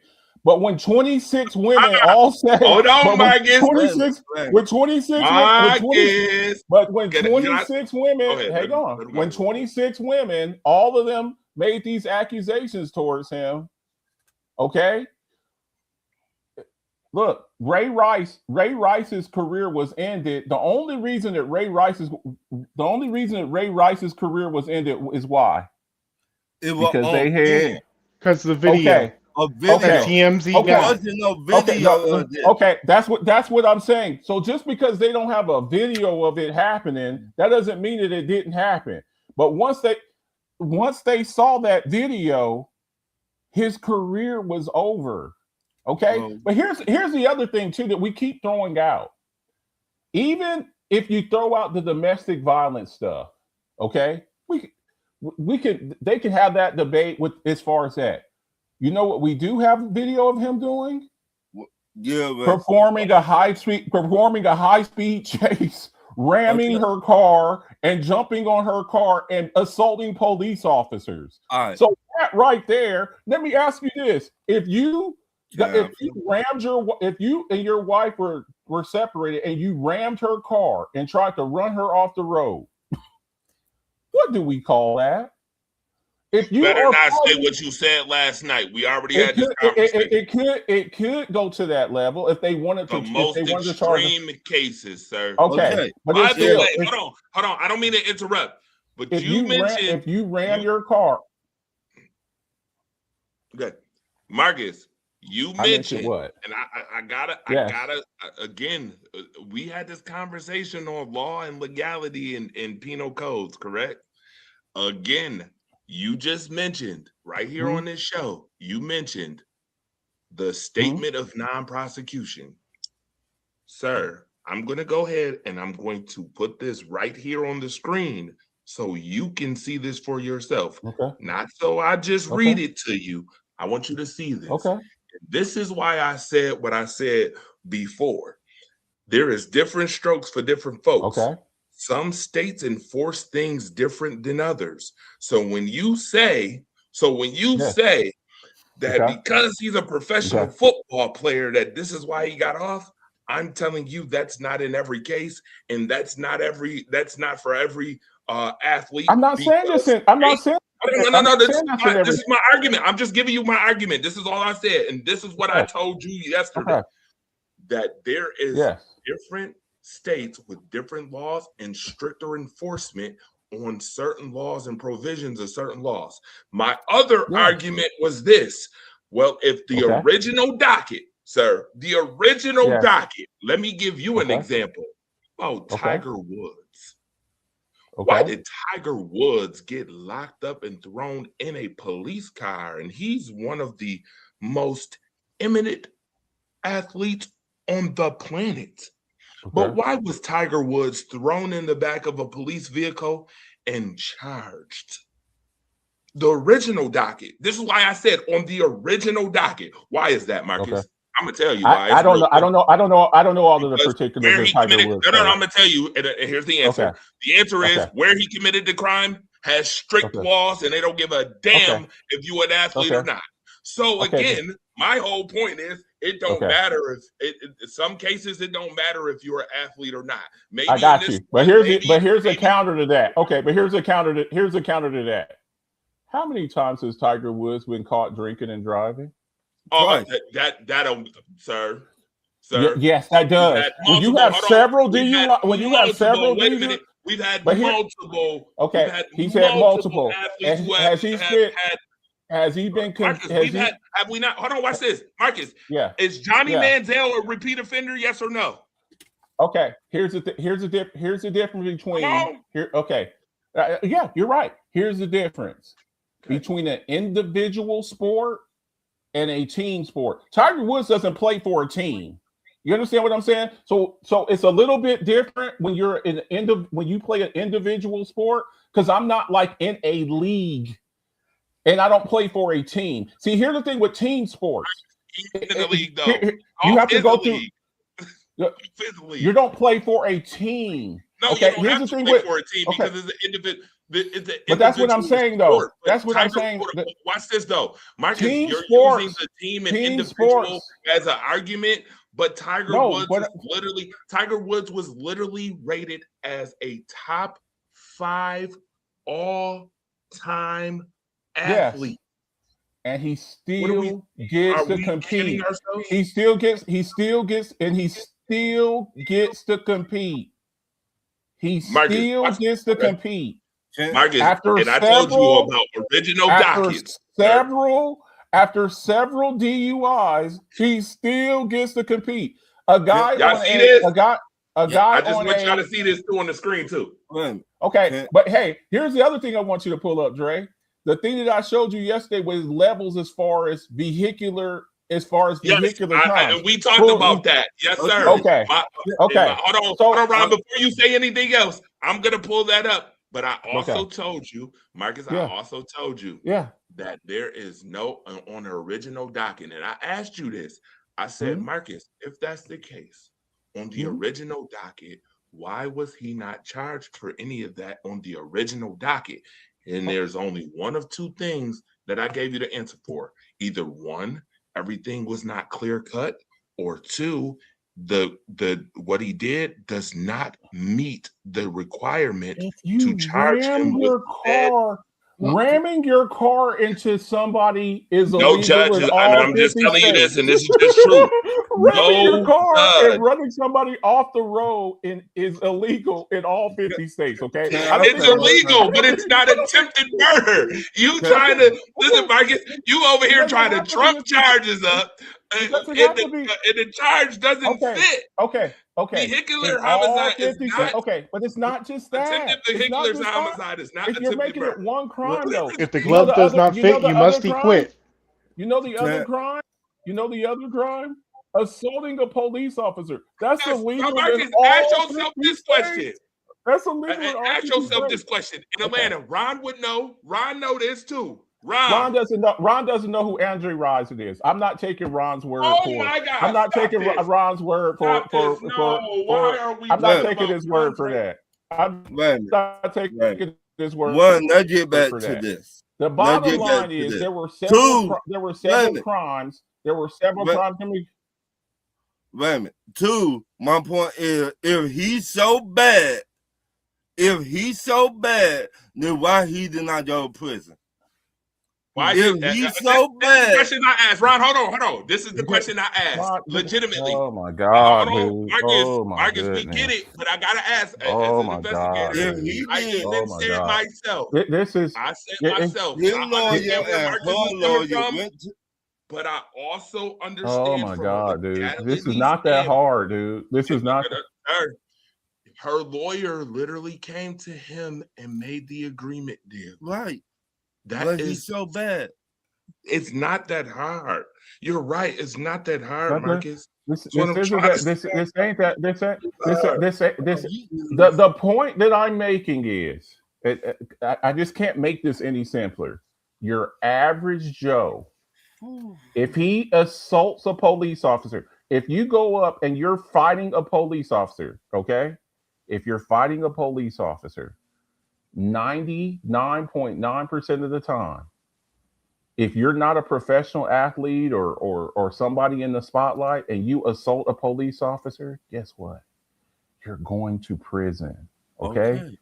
But if you take the police on a high-speed chase and ram somebody else's car, I'm not even talking about the domestic violence thing. If she wants to drop the charges for that, that's fine. Did. Okay, no, he still has to go through the program. You know what happens if he doesn't finish this program? You know what happens it's a mandatory. It's a mandatory 5 years. I just said minimum. So again, that's minimum. So if the judge wanted to throw the book at him, when you add up all of the charges together, see, here's the thing: when they do charges, they charge you with a bunch of things. They charge you with like 10 crimes, so they can convict you on something. Okay, and then what happens most of the time? We have this other thing called plea deals. So what they do is they're like, okay, we want you to take these attorneys general. What they look for is to keep their conviction record up. Okay, so they just want we indicted so many man hours in prison. Okay, so they get you with all of this stuff. So, hey, look, you're looking at 20. Okay, but we'll give you 3 if you accept these other charges. Okay, that's what they do. Plea deals. That's what they do. Okay, that's what they do. Plea deals. Plea deals. That's what it's called. Marcus, I know the plea deal. Misdemeanors in cases that they don't want to spend court taxpayer money on. Notice I said, hold on. You said yes, but notice I just said misdemeanors. I didn't say felonies. Okay. Usually prosecutors who have strong cases on felony charges, they are not offering fucking plea deals unless they feel like there is something in the case that is going to disrupt or make their case weaker. Then they give up plea deals only when they feel like the case is weak to save their conviction. Okay. Let me give you another example. Okay. Here's one other thing you're missing. You're missing the word intent. Do you know how hard intent is to prove in court? Well, I believe. So watch this. No. I'm gonna play your game. If I'm driving, Marcus. If I'm driving, watch this. Criminal intent. If I'm driving, sir, are we really talking about law enforcement, law and order, criminal intent? Are we really doing this right now, sir? If I'm driving, right?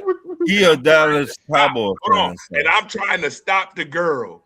The perfect example. This situation. Time out.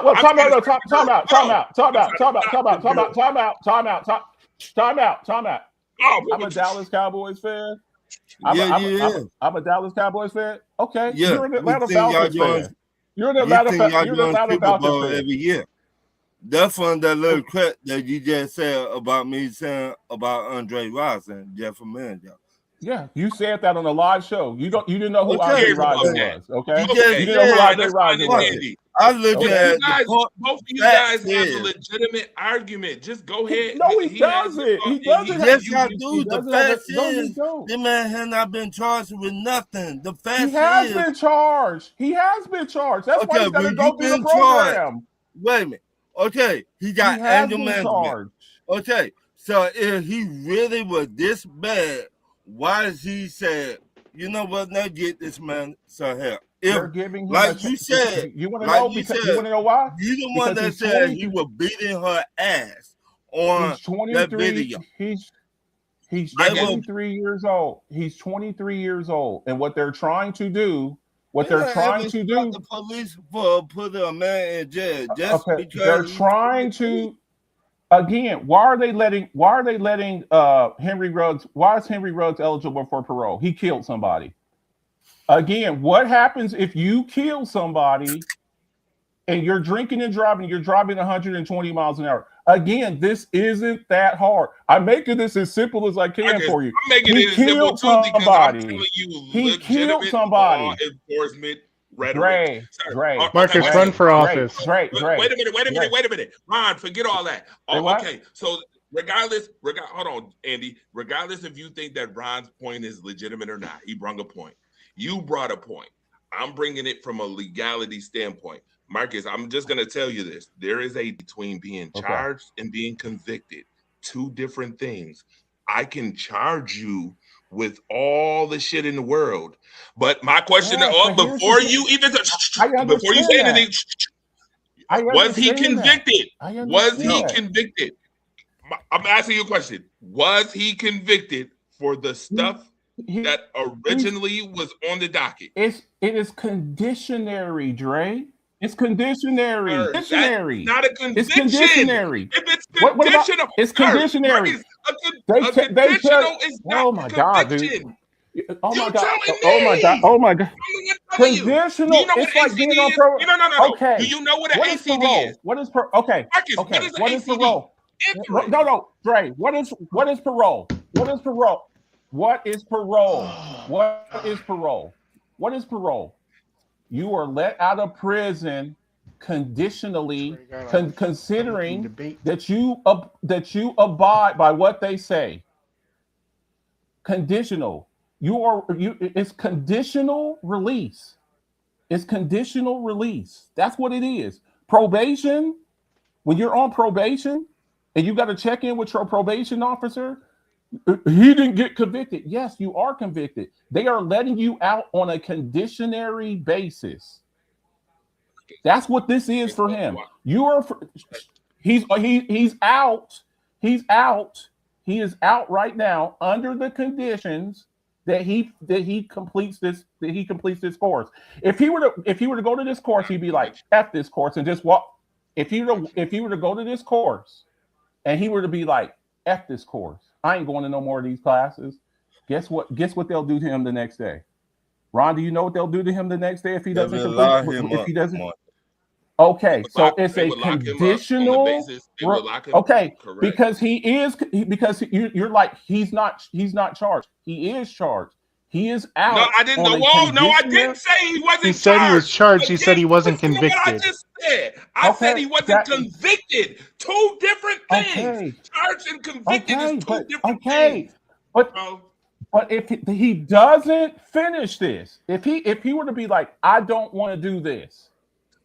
I don't want to do this. If he were to do that, 10 minutes after he says that, they can turn around and convict him and press the charges. Correct. Yes. But they'll still have to try to convict him first. Exactly, Marcus. What I'm telling you, no. He will have to go to trial. No. Because here's the thing with it. Again, it's conditional. He has agreed. Because a lot of times with this, you have to admit guilt to get this program. You have to admit guilt. You have to be like, yes, I'm going to agree to this program because I know that if you follow guilt, you have to admit guilt. You have to, sir. Did you do this? I'm telling you, from somebody who's locked up. If we take this to trial, Marcus, for somebody who's literally locked up many of people. Are you a police officer? Are you a police officer? Are you a police officer? Are you a police officer? Sir, I'm an investigator. If you want to be in one of those programs, I'm an investigator. I am okay. I am works with law enforcement. I'm with the veteran. Okay. I'm with the Veterans Court. Listen to what I'm saying. I'm gonna try to help you here. With the Veterans Court, you have to admit, Marcus, I'm gonna tell you straight up, you can't help me in this situation. You can't help me in this situation. I can because it's a veteran sport. Everybody here who's a veteran, ACD. raise your hand. Being a veteran has nothing to do with being a police officer. I'm sorry. Marcus, answer the question. What is the ACD? Marcus, what is the ACD? Andy. It's a specialized program. Marcus, run for public office. Run for public office. No, run for public office. Show your face. You have a lot to say behind a black screen. That is so hilarious to me. Show your face. Okay. Run for public office. Run for public office. You'd be great in the debates. I might. You'd be great in the debates. I don't have the patience because then I would have to defend somebody that's just clueless. I don't have the patience for that. Here's the bottom line: to get in the program, you're so brave that you have a black screen every time you get on a show. These are video shows. Show your face. We want to see the face that goes behind a bunch of those stupid comments. Don't hide your face. Come out and play. All right. Here's the bottom line: to be in a treatment class, you have got to admit guilt. Okay, you have to admit guilt. Or the other thing that you can choose is you can choose a trial. Or here's the other thing that you can do, Dre. You can plead the fifth, like a certain president that pleaded the fifth 45 times. So he didn't have to plead. So he'd have to. You're wrong though. You do not have to. You do not have to give an admission of guilt in order to get a program, an ACD program, which is exactly what he actually is on. He is actually on an ACD program. It's called an adjournment of contempt of dismissal. Look at it right there. ACD. I know what that is. You do not have to. And look what it says. Commonly, 6 months to a year postpones a case for a specific period. And that's exactly what it is. It is not an admission of guilt. It says if you do this for 6 months of good behavior, we will stop. Yes, conditional. Like I said, conditional. It's conditional. I didn't argue with conditional. I'm arguing with the terminology you're using in which you're saying that you have to admit guilt. No, you don't. Number one. Number two. Secondly, it is an adjournment, which means in 6 months, if he does what he's supposed to, the charges are dropped. Okay. Also, they give ACDs when you get when you have a misdemeanor that they turn into a violation. A violation is not even a charge, Marcus. It's not even a charge. But here's the other thing that he's looking at, Dre. Okay.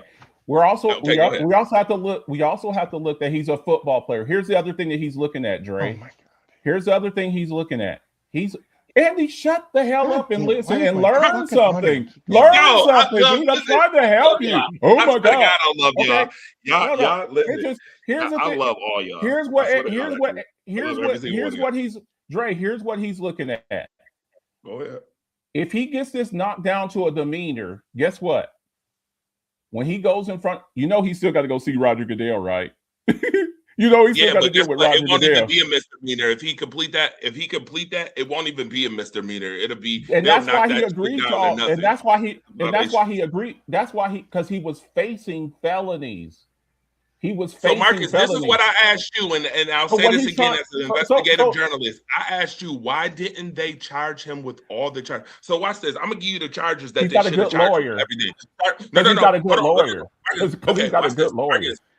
Let's start here. Okay, just because you have a good lawyer don't mean that they drop charges either.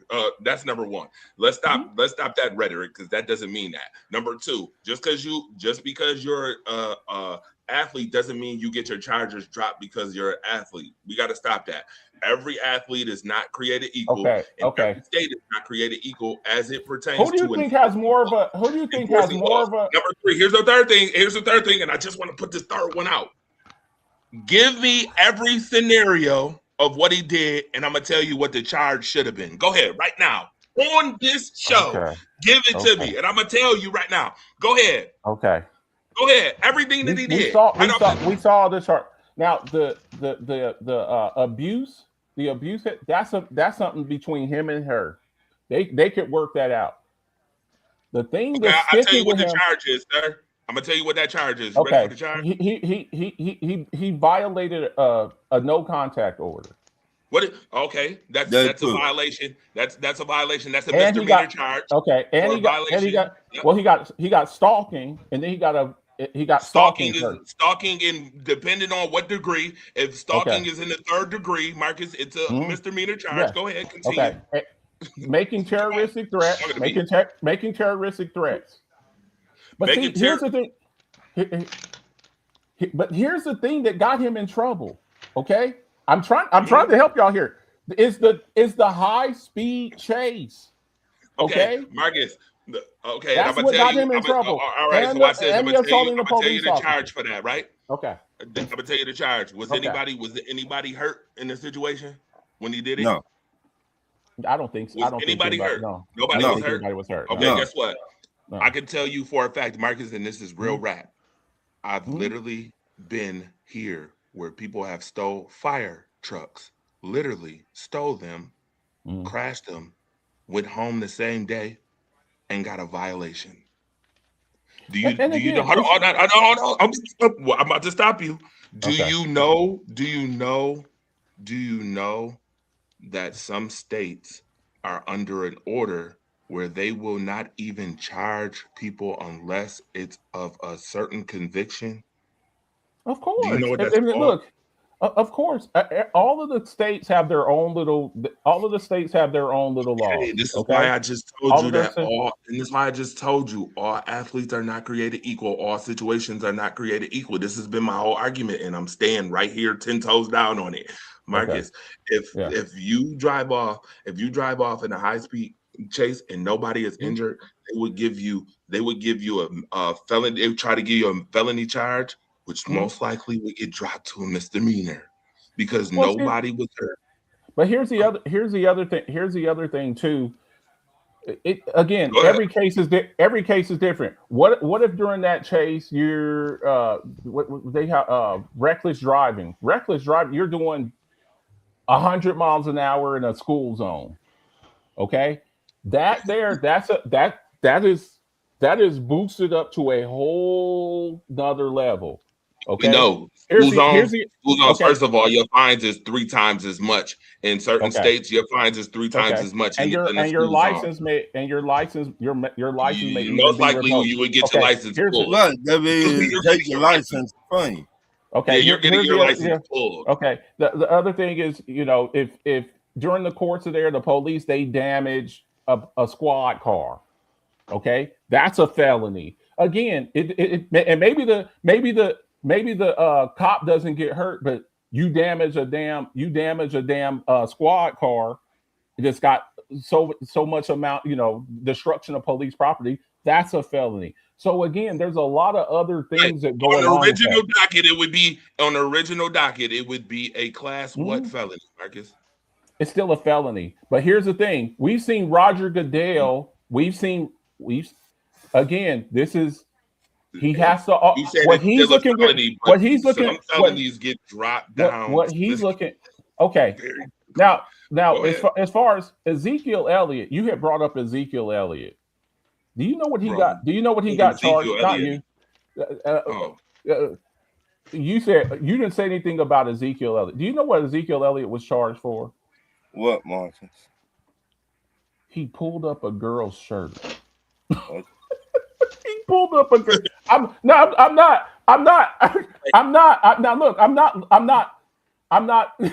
That's what he did. He was at a parade and he pulled up her shirt.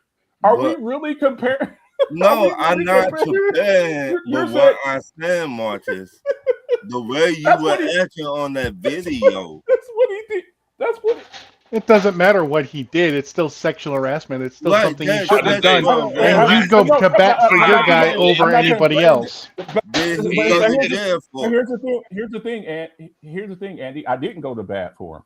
I'm a girl dad, and that's what if you had listened to the video, what did I say? You want me to play the video? Play the video, Andre. The minute you were talking about this during the video that I watched it last night while y'all were on the phone. Play the video. Because I don't know. I think I was pretty clear cutted. I was pretty much clear cutted. All I did trying to say, Monty, this man did not do no jail time besides the half a day.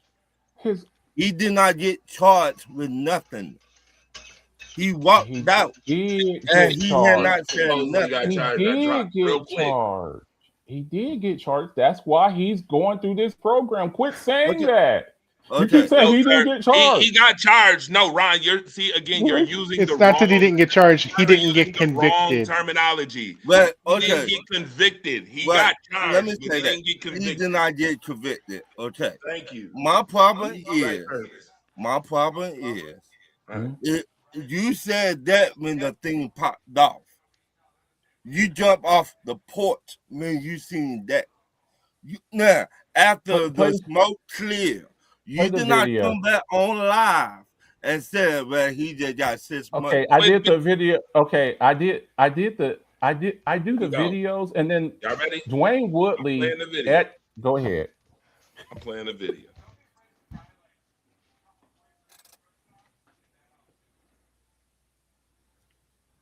I can't hear anything. Oh, damn it! I hear everybody. No, the video. Oh.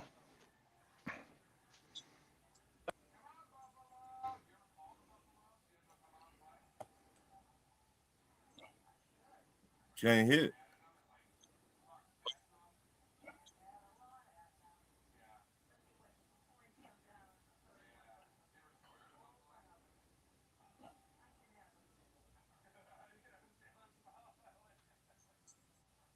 I can't hear or see anything. I can't hear it.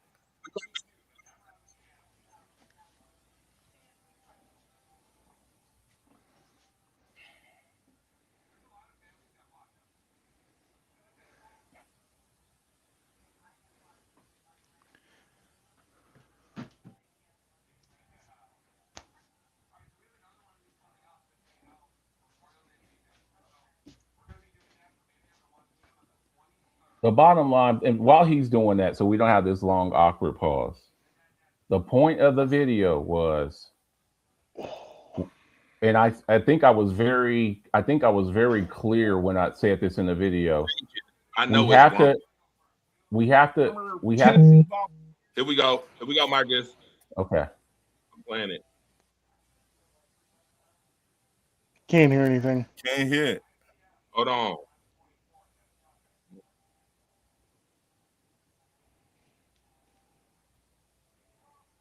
Yep. All right.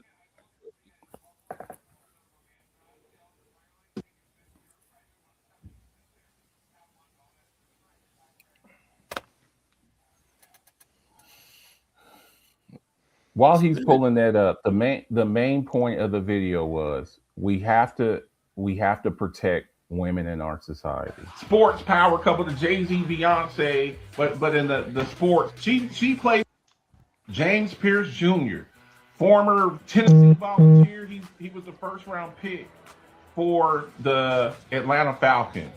You're a piece of shit, dude. And let me tell you something. NFL, this is the shit here that makes people upset. You all know that Pierce, he dates Rakia Jackson from the Los Angeles Sparks. She plays in the WNBA. They've been dating. So she left him.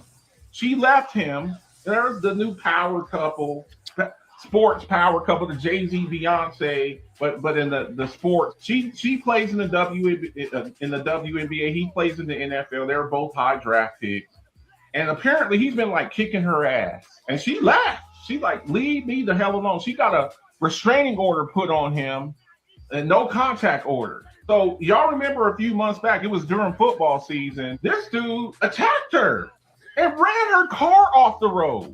It was on a high-speed chase with her, rammed her car and ran her off the road, and then jumped on her car and started attacking her. What the hell? What the hell? Then when the police she ran to the police station, and he's like smashed up her car.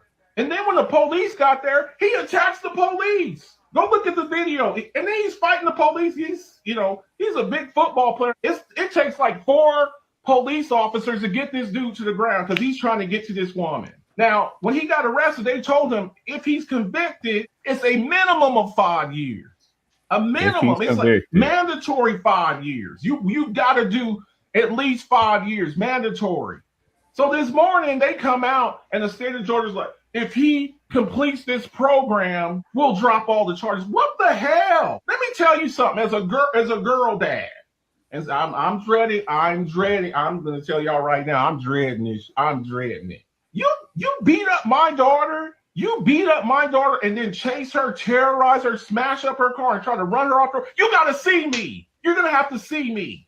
I don't give a damn about the police at that point. And then the NFL and these.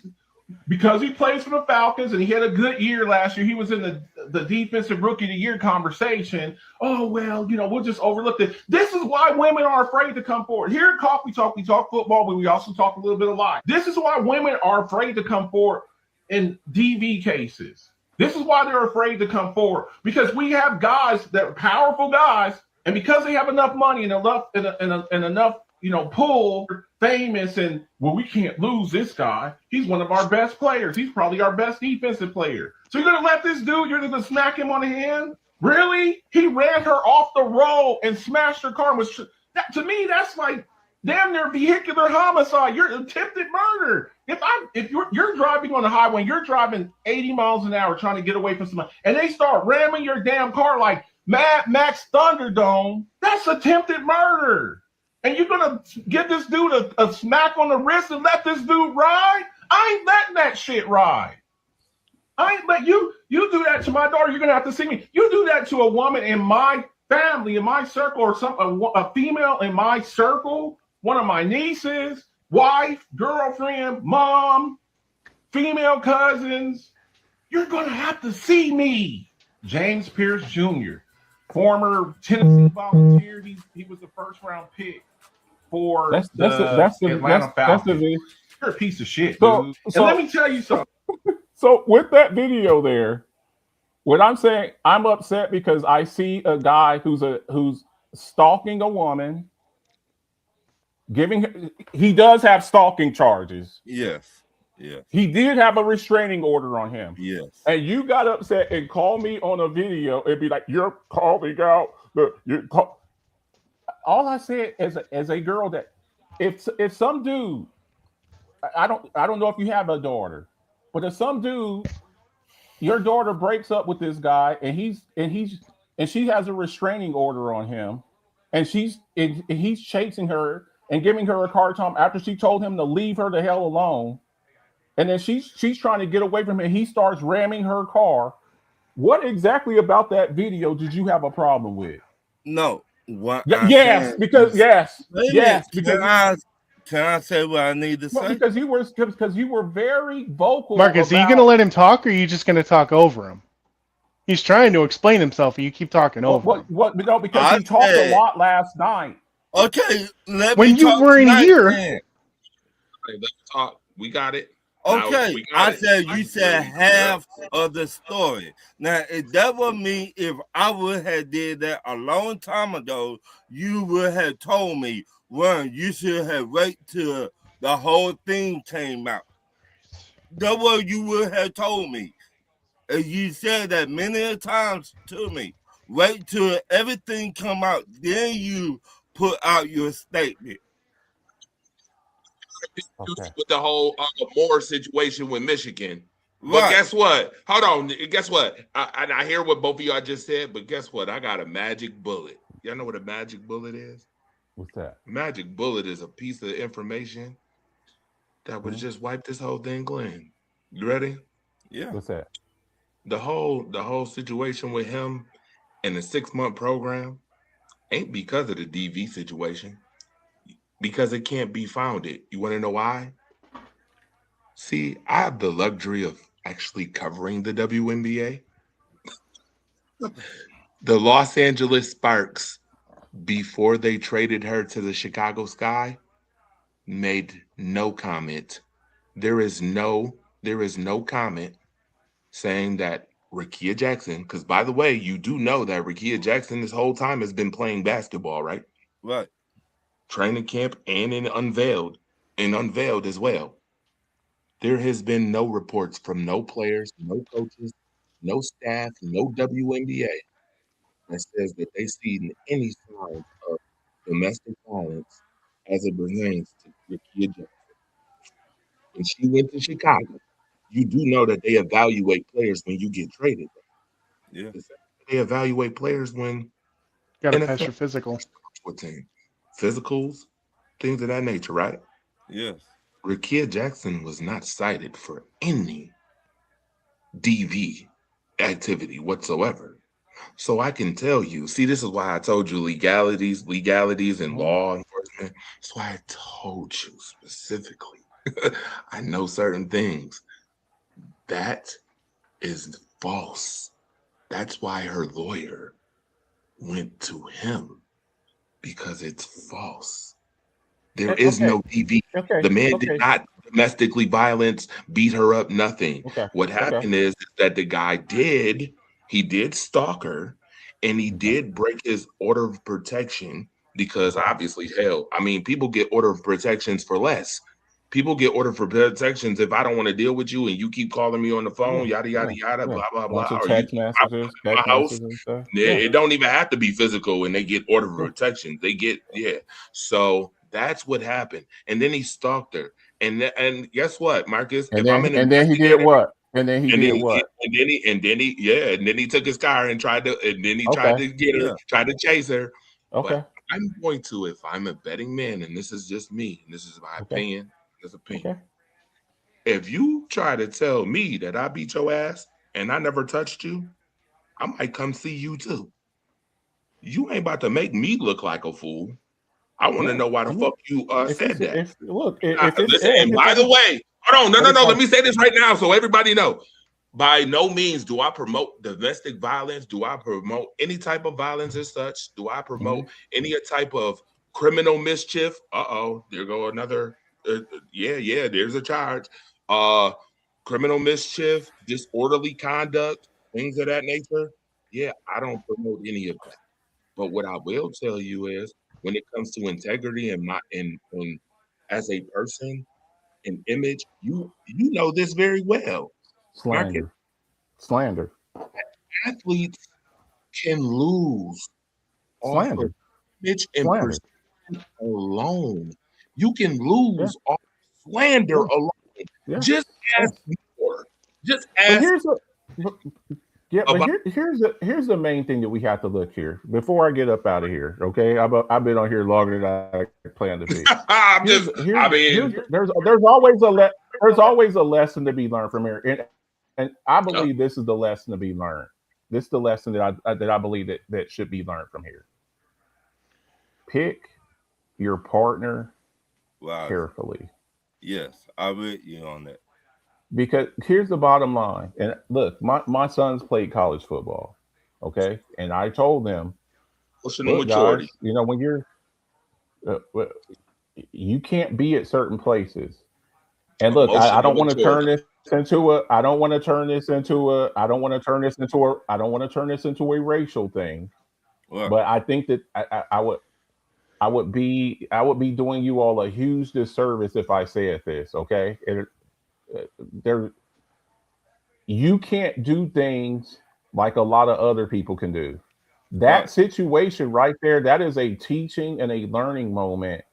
That whole situation could have turned sideways quick.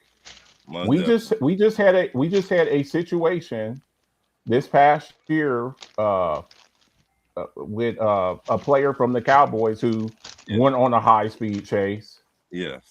And ended up dying. Yeah.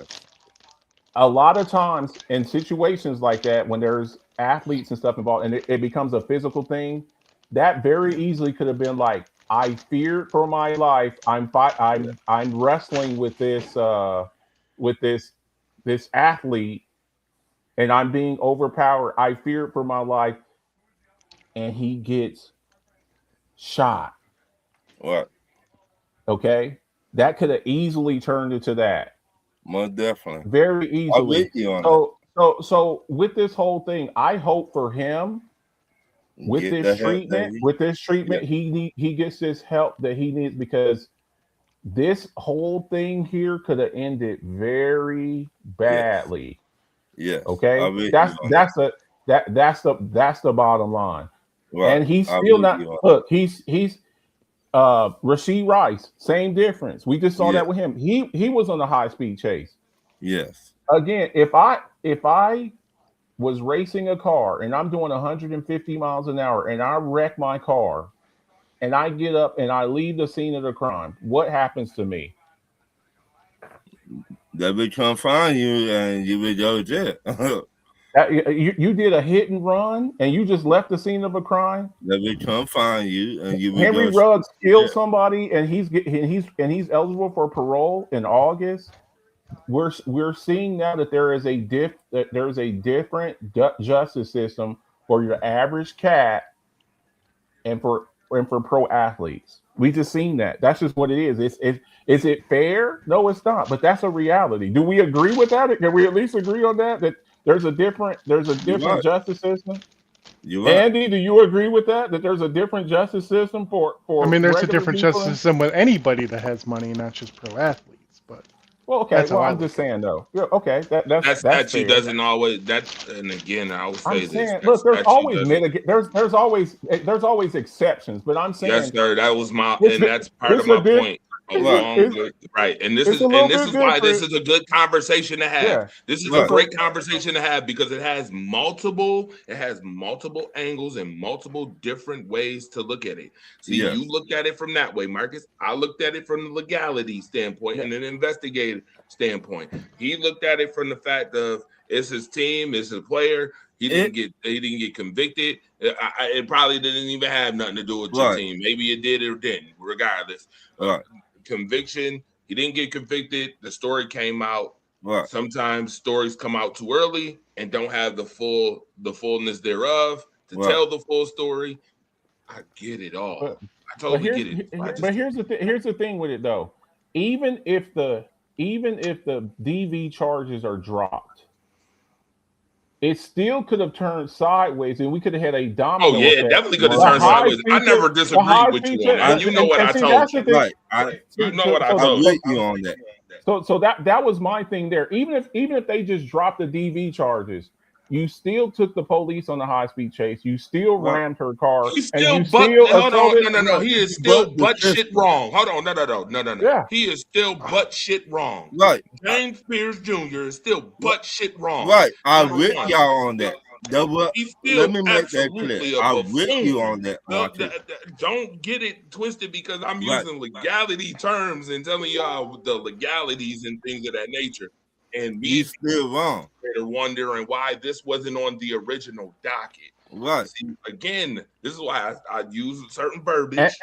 And let me also say, when Rashee Rice did what he did, I made a video about that too, and I was like, this guy did a hit and run, and they're still letting him play football. I had a major issue with that because I'm like, it sends a bad message. But even more so with this whole potentially domestic violence thing, okay? Potential domestic violence thing. What? The NFL is trying to clean up its image. Yeah. Okay? They're trying to clean up their image. It looks really clean that up. It doesn't look good whenever athletes are accused of that. And then they get a smack on the wrist because any other guy, if he's caught up in a DV case, you're done. Right. You're done. So hopefully with all of this, Rakia moves on with her life. Right. He moves on with his life. And they just learn from this. I'm with you on that, Marcus. I got nothing but need to happen. So, a lot of emotional maturity needs to happen. Right. That's what I'm gonna tell you. And here's the other thing, Tom. Here's the other thing. Sometimes you just gotta stay away from people. It's like some people some people just you ain't meant to be together. Right? Look, I ain't gonna put no names out there. My ex-wife. I'm not gonna put. You said who? I ain't gonna put no names out there. My ex-wife. No. Who did you just say? Who did you just say? That you did. What name did you say? I go say it because then I'll get in trouble for slang. Did you say Megan Thee Stallion? Did you say Megan Thee Stallion? Yeah. Is that what you just said? Boy Thompson? Look, Mark. Bro, listen. I'm with you. Okay? I got nothing but respect for you. Okay, Marcus, hold on. Look. They literally setting up all women. They setting up a platform right now so that they could get a whole bunch of women to cheat on their man first. Listen to this, Marcus. I need you to listen to this shit. They literally are trying to lobby for women to cheat on their man day because of this Megan Thee Stallion situation. Trying to lobby a whole bunch of women together to cheat on your man first. Number one, first and foremost, that's the dumbest shit I've ever heard. So let's guess. Let me guess. You're cheating on your man with a man who's willing to cheat. That's number one. Stupid ass. Number two, that man you probably cheating with already cheating on somebody. What about Cardi B and Diggs? Right. Okay. Hold on. Here's number two. I love sports. And I don't like to bring politics into this, but I gotta say this, and I'll say it right on the show, and I'll stand 10 toes down. Go ahead and hit my inbox up and tell me about how bad of a person I am for saying this, but I'll say it anyway. Y'all want to lobby to cheat on y'all man first, but y'all couldn't lobby together as women to keep a sexual deviant like Trump out of office. I wasn't gonna say that, but I wasn't gonna say. I said. Okay. I'll say it. Okay. Shit, I'll co-sign. Bring all the noise to me. I said it. And I'll stand on it. But I say it all the time. Well, I'm gonna stand on that. Like I said, the dumbest buffoonery that I've ever heard in my life. This whole Klay Thompson, Megan Thee Stallion thing. Mind y'all damn business. Who gives a shit? Right. Okay, Klay Thompson is the polar opposite to Megan Thee Stallion. This is gives a damn. One of the greatest. I need better heroes. I'm sorry, Marcus. You said you need to stay away from certain people. Some of y'all need better heroes. I'm hearing that's what the fuck it is. Y'all need better heroes. By the way, didn't Megan Thee Stallion, didn't she get caught up with don't start this. Don't even start it. Marcus, I don't even want to start this whole gossip rag. They pulled up a whole list of different dudes that she was with, yada yada yada. Tory Lanez in prison, ain't he? Tory Lanez is in prison. Yes. God damn, mind y'all business. I swear to God, y'all need to mind y'all damn business. This is the problem with social media right now. Before I get out of here and enjoy the last 30 minutes of my birthday, leave these chicken head ghetto thirst traps alone. Whether it's man or woman. Right. Yeah. Marcus. Or other. Thank you. I got nothing but respect for you, and you know that. Post that. Yeah, I just have to come on. It's a great conversational piece, though. I just had to come on. You gentlemen have a great show. I'm gonna go. Hey, Marcus, real quick though. Quick. Make sure you save your birthday money because you're gonna owe me $50 at the end of the season now. What was our wager again? When the Giants finish with a better record than the Cowboys. Oh, do you really believe that? Here we go. Yep. Okay. Okay. Let me ask you this real quick. See, I was about to get off of you. I didn't see. So with the, are you a Bills fan or a Giants fan? You're a Bills fan. Okay. He's so petty. Okay. No, I don't. I wasn't. I was just asking a question. You watched the draft this weekend? Yeah, I think the Giants had a better draft than the Cowboys. The only good pick you guys had was Caleb Downs. Other than that, your draft wasn't really shit, if you ask me. Okay. What do you feel like the Cowboys? What was their biggest weakness last year? I mean, you guys needed help all over the place. So all over the place. If you ask me. Okay. Do you know where the Cowboys? Okay. Do you know where the Cowboys' offense ranks? Did my volume just cut out? Yep. Hold on. No, I hear. Okay, he just said the Cowboys were like a top. The Cowboys were a top 4 defense, top 4 offense last year. Right. The Cowboys were top 4. These were your picks, Marcus, by the way. If the Cowboys defense is even middle of the road next year, they're going to be a problem because their offense can light up the scoreboard. Okay, their offense can light up the scoreboard. The only issue that they had was defense. Now, when you look at the division, the Eagles, the Eagles are still the Eagles, but can we all agree that the Philadelphia Eagles AJ Brown will not be in the Philadelphia Eagles next year? Can we agree on that? Most definitely. He's a June 1st move. He'll be an after June 1st move. Right. Okay. Most definitely. So with the Giants, you said that the Cowboys needed help everywhere. The New York Giants. Okay. The New York Giants. Who's the Giants' best receiver? The kid who just got hurt last year. Okay, he's coming back from a torn ACL. Who's the Giants' best running back? Listen, just because people have coming back from injuries don't mean that they still can't perform. When with those type of injuries, it generally does. When you tear your ACL as a wide receiver, that you don't usually come back. Did Adrian Peterson not come back from a torn ACL and run for 2,000 yards? Okay, there's always Adrian Peterson. So let's just say it definitely can happen. Okay, and guess what else can happen? You can win the lottery. You have possible and probable. There's an asterisk. You said it can happen. Like the difference between charge and conviction. Go ahead. Okay. Probable and possible. Just like the Cowboys can win the Super Bowl. Well, we've done it we've done it 5 times as compared to the Buffalo 0. But anyway, I'm sorry. When was that? How long ago was that? Okay. Let me ask you this: what's longer? 30 years? What's longer? 30 years or never? Which one is longer? It's been closer lately.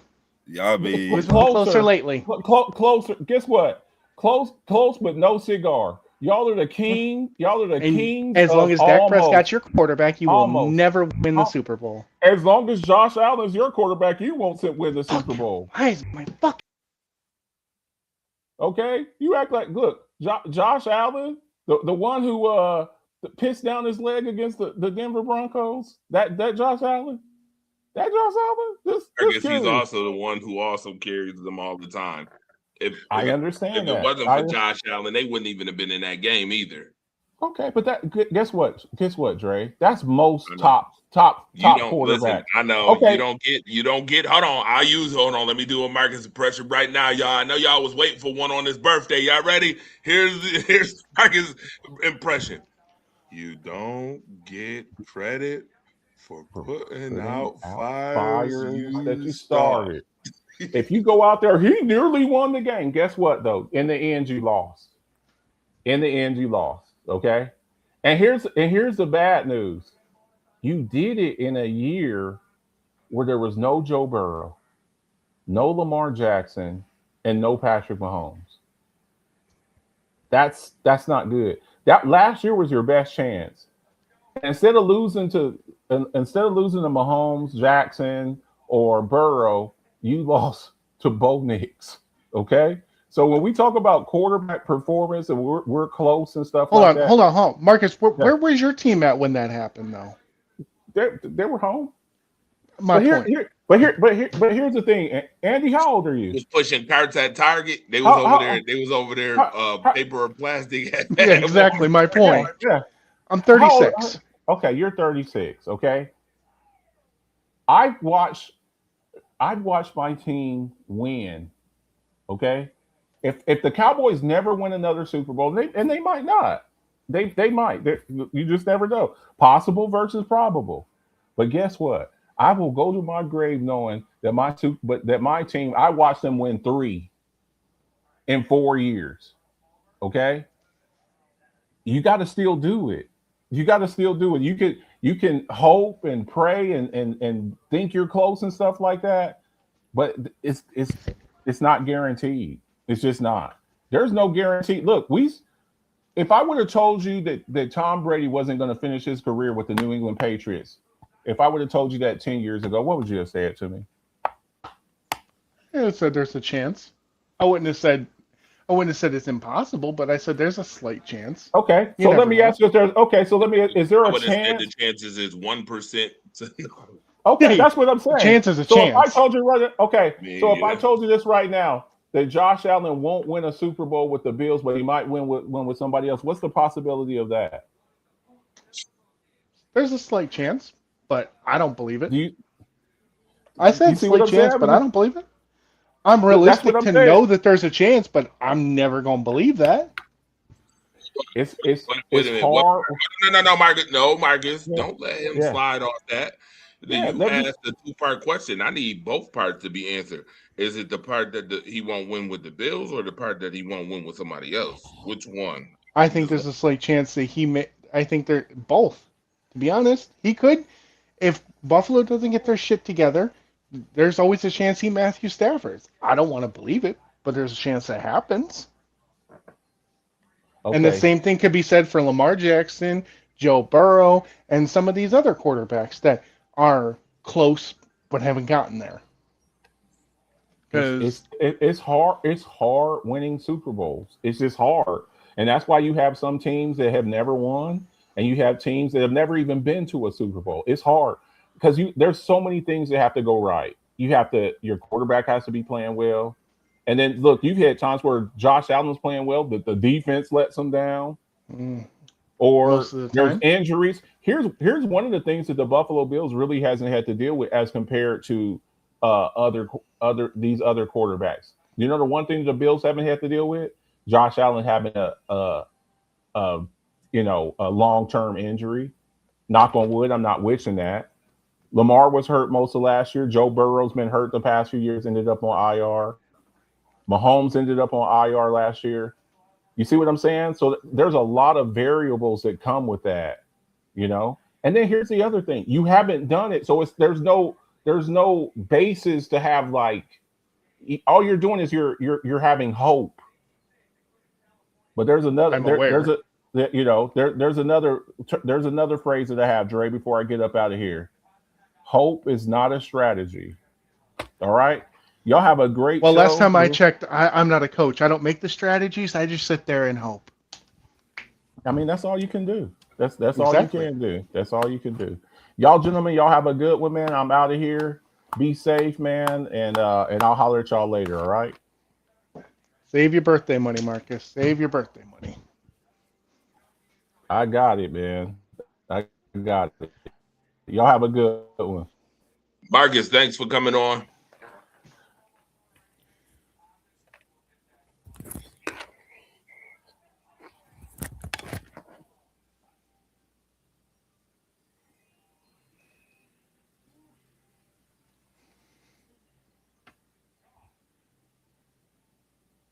You're still there, buddy. Right. So, Andy. Yep. All right. We got to talk about picks. We got to talk about free agency. We got to talk about free agency drafts. We got to talk about the situation with James Pierce Jr. I think this show was a really good show tonight. I really do. I like the conversation. Yeah, it was a great show. I liked it all. I tell you, I liked it all. It was a really good show and great conversation. That's what sports talk about, man. I love the conversations, man. We didn't even get to tomorrow. What? Oh yeah, let's get to tomorrow. By the way, if you are in the 716 region, Mr. the Buffalo team does he know he's still here? Yes, he knows he's still here. 30 years in the making. Folks still talking. Talking about the Bills. The Bills and Sabres ain't won nothing. Marcus the Alphabets gonna have to. Guess what? Marcus the Alphabets is gonna have to eat those words real soon if the Buffalo Sabres decide that they want to win this Stanley Cup tomorrow night. I'm gonna tell you straight up. If you're in the 716 region, stand all the way the hell up. Stand up. The Buffalo Sabres are one win away from clinching their first playoff series in over 14 years. That what's up. Mm-hmm. Buffalo Sabres is on the move. Matter of fact, I need to know who won tonight's hockey games. Well, I'll tell you. I'll pull it up real quick. Yeah, pull that up. It was a great show tonight. I got nothing but respect for all y'all. Penguins I know that. Staved off elimination. Right. Penguins beat the Flyers. And Vegas tied the series.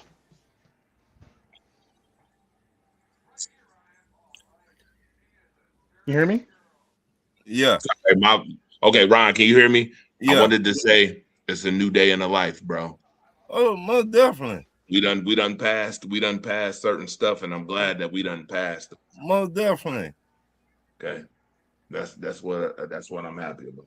But I mean, that's all I just was saying. Just wait till all of the information I can't hear him. come out. Wait till all the information is up. Yeah, I understand. Right. That's all I was saying. Yeah, I understand. I totally understand. Because I said the same thing when it came to Shamar Moore, and we talked about that. We were right about that. Right. Yeah. We were right about I was that. like, okay. And I've been looking into it every day. And I was like, right. Well, she lied. Yeah, your angle. I totally understand your angle. Right. I think that people I think you have to be clear cut because there's a lot of media that be out there put out stuff and then have to make retraction statements afterwards. You don't want to have to make a retraction statement. Right. He told me many times, run, wait till all of it come out. Then you put stuff out there. I liked both of your angles. I liked your angle, I liked his angle. I just gave it from an investigative investigation angle because I'm just like me at this point where I'm at, man, I can just listen to anybody. So that's why I do my research. And I would go on record. You, Marcus Betts, Devon, Dennis, all y'all told me, do your research, wait for all the information to come out. Even Andy. I learned that from Andy. Every time I talk to Andy, he be like, Ron, do your research. But, Dre, to answer your question, Pittsburgh beat Philly, so Philly's still up 3-2, and Vegas tied up their series with Utah. We can't hear you. Am I not coming through? No, not you, Andy. Andre. Oh, Mark. Okay, making sure. My auto has Wait a been minute. shit all night. You was about to call me Marcus. Ooh wee. It's all good. Yeah, I got it right here. Golden Knights 5-4. They better have tied up the series. That'd looked ugly. I'm gonna be honest with you. The Mammoth being up 3-1, that'd looked ugly. I'd have had to call Ian Rakelli and be like, Ian, what's up? You ain't getting your boys together. What's happening here? I need you to be in that locker room telling them to get their shit together. What the hell going on here? I'll call Ian later. I'll text him later. I think Ian might be on the show tomorrow and talk your ish, or he might be on Stay Tuned. So, shit. See, wasn't at the Sabres game tomorrow. Try to jump on it. Actually, so free tomorrow. Wow. Right. Damn. I'm actually free until the game. Dang. Oh no. So we'll catch each other. We got to catch each other one time. I mean, or if the game in Las Vegas, I don't know where it's going to be at. He might be at the game or whatnot. In Vegas. Right. So he might be at the game. Or he might be watching it or something. I don't know. But I know this was one of the great debates we all had in a long time. Tell you what, these shows been pretty damn good. I tell you that. They've been pretty damn good. Keep it going. Keep it rocking. Marcus argues like a politician. He needs to run for office. Okay, Andy. I'm done. Yeah. So, I mean, he made a lot of good points. I understand where he's coming from. He made good points. That's what I was saying. Like, right. I seen good points being made. And all I did was saying, wait till all of it come out. That's all I was saying, because he told me the same thing, man. I got into this. That's all I was saying. What happened in the NBA today? The Denver Nuggets won. Orlando beat Detroit, I think. On the brink. No, say it right. The Pistons is on the brink of elimination. Yes. Damn it. And everybody had the Detroit Pistons, and everybody had the Detroit Pistons as an Eastern Conference finals. And the rumor is, I mean, you talk about this, Andre. The rumor is John Morant might be with the Detroit Pistons next year. Interesting. I'm intrigued. Because they were at the game, him and Jared Allen, the center for the Nuggets, were at the game tonight in Orlando. Interesting. Or the Jazz, one of them. I forgot who he played for now that he got traded. It's probably the Jazz, because Denver played tonight, so I think he could be at both. So he might, but those two were at the Orlando and Pistons games tonight. Ooh. So you heard it here first. Intrigued. Because the Pistons, they need another playmaker. The Pistons team needs somebody else to make shots on their own.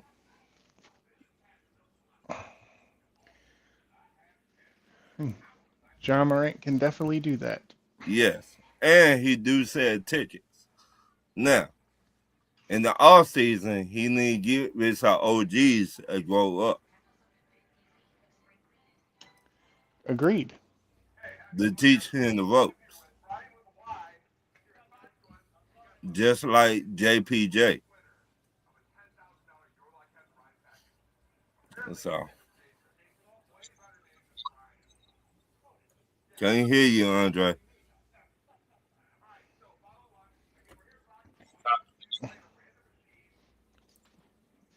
Still not coming in. Topped him. He topped Knipple, Cooper Flag, and I only think that he topped Knipple because Charlotte didn't make the playoffs. They lost in the play-in. I think if Charlotte would have made the playoffs, this would have been a different situation, but we're not going to go there.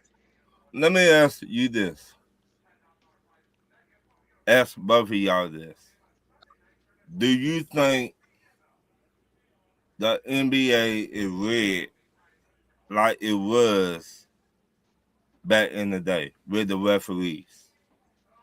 Don't think it's stopped. I think it's been a thing. I think all leagues are like that, to be honest. Like what? That they're rigged. Remember the referee went to prison? Yeah, we talked about this last night a little bit. Right. There's corruption in every sport. Right. I think there's corruption in every sport, and I think these referees need to be audited. Now, I saying that, go watch the Hawks and New York Knicks series. Go watch their 4 games, and you will see what I'm talking about. Didn't one of the referees just get fired or something? Where did I see that at? One of the refs just got fucking fired. They fired his ass. I gotta pull up the story. That's something for maybe another show. Yeah, I think. I want to hear your point of view on that, Andre. Go watch the New York Knicks and Atlanta Hawks in the playoffs. The 4 games that play each other. I can't hear you. Yeah, still can't hear him. We can't hear you. So refs get fired all the time, by the way. Right. I guess. Because I'm looking at this, and this says that these refs were fired last year. Right. In the NFL. Right. Sending them back down to college football ranks in the Power 4. No, they don't need to send them nowhere. You fired. You don't need yet another opportunity to mess up somebody else's game. Like Marcus Betts said, this a slap on the wrist. Those football games count if you trying to go far in the playoffs. They count during the season. You got referees out here looking like Ray Charles and shit during the game. And they be right there. Is that first down or not? Well, I don't know. I don't see nothing. You right there.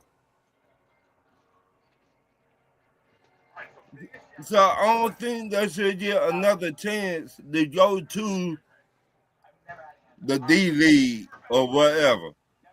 No, you out of the business, point blank, period.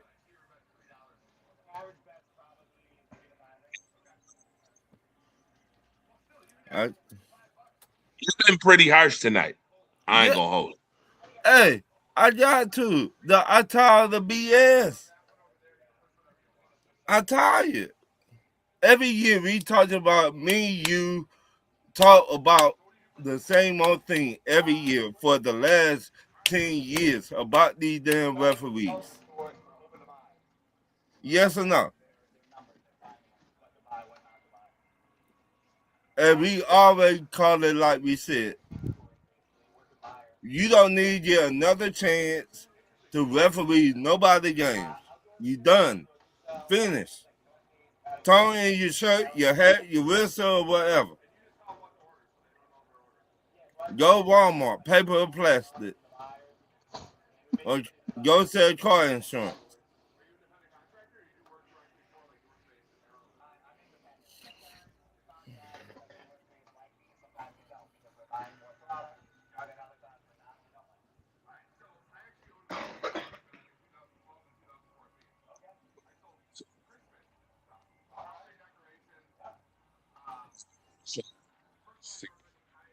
So, I mean, it was a great debate tonight. Shout out to Marcus Betts. Shout out to Andre Robinson. Shout out to my dog, Andy. So, and shout out to the fans in the chat. So, without y'all, we would not be doing this. Like and share the show. Deuces. I actually think we would be doing this if it wasn't for the fans. We'd just be arguing in the corner of our jobs. Hey, that's even better.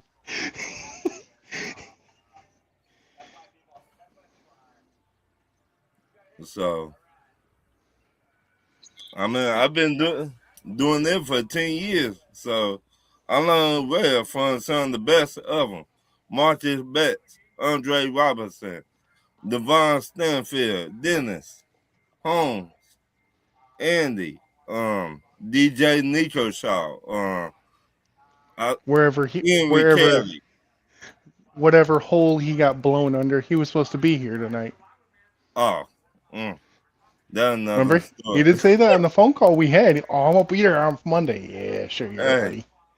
Hey, I cannot speak for everybody. I just speak for myself. So I'm just saying, you heard that, man.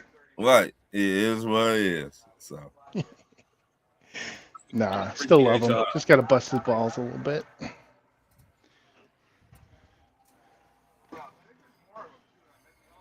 My shadow knows my story.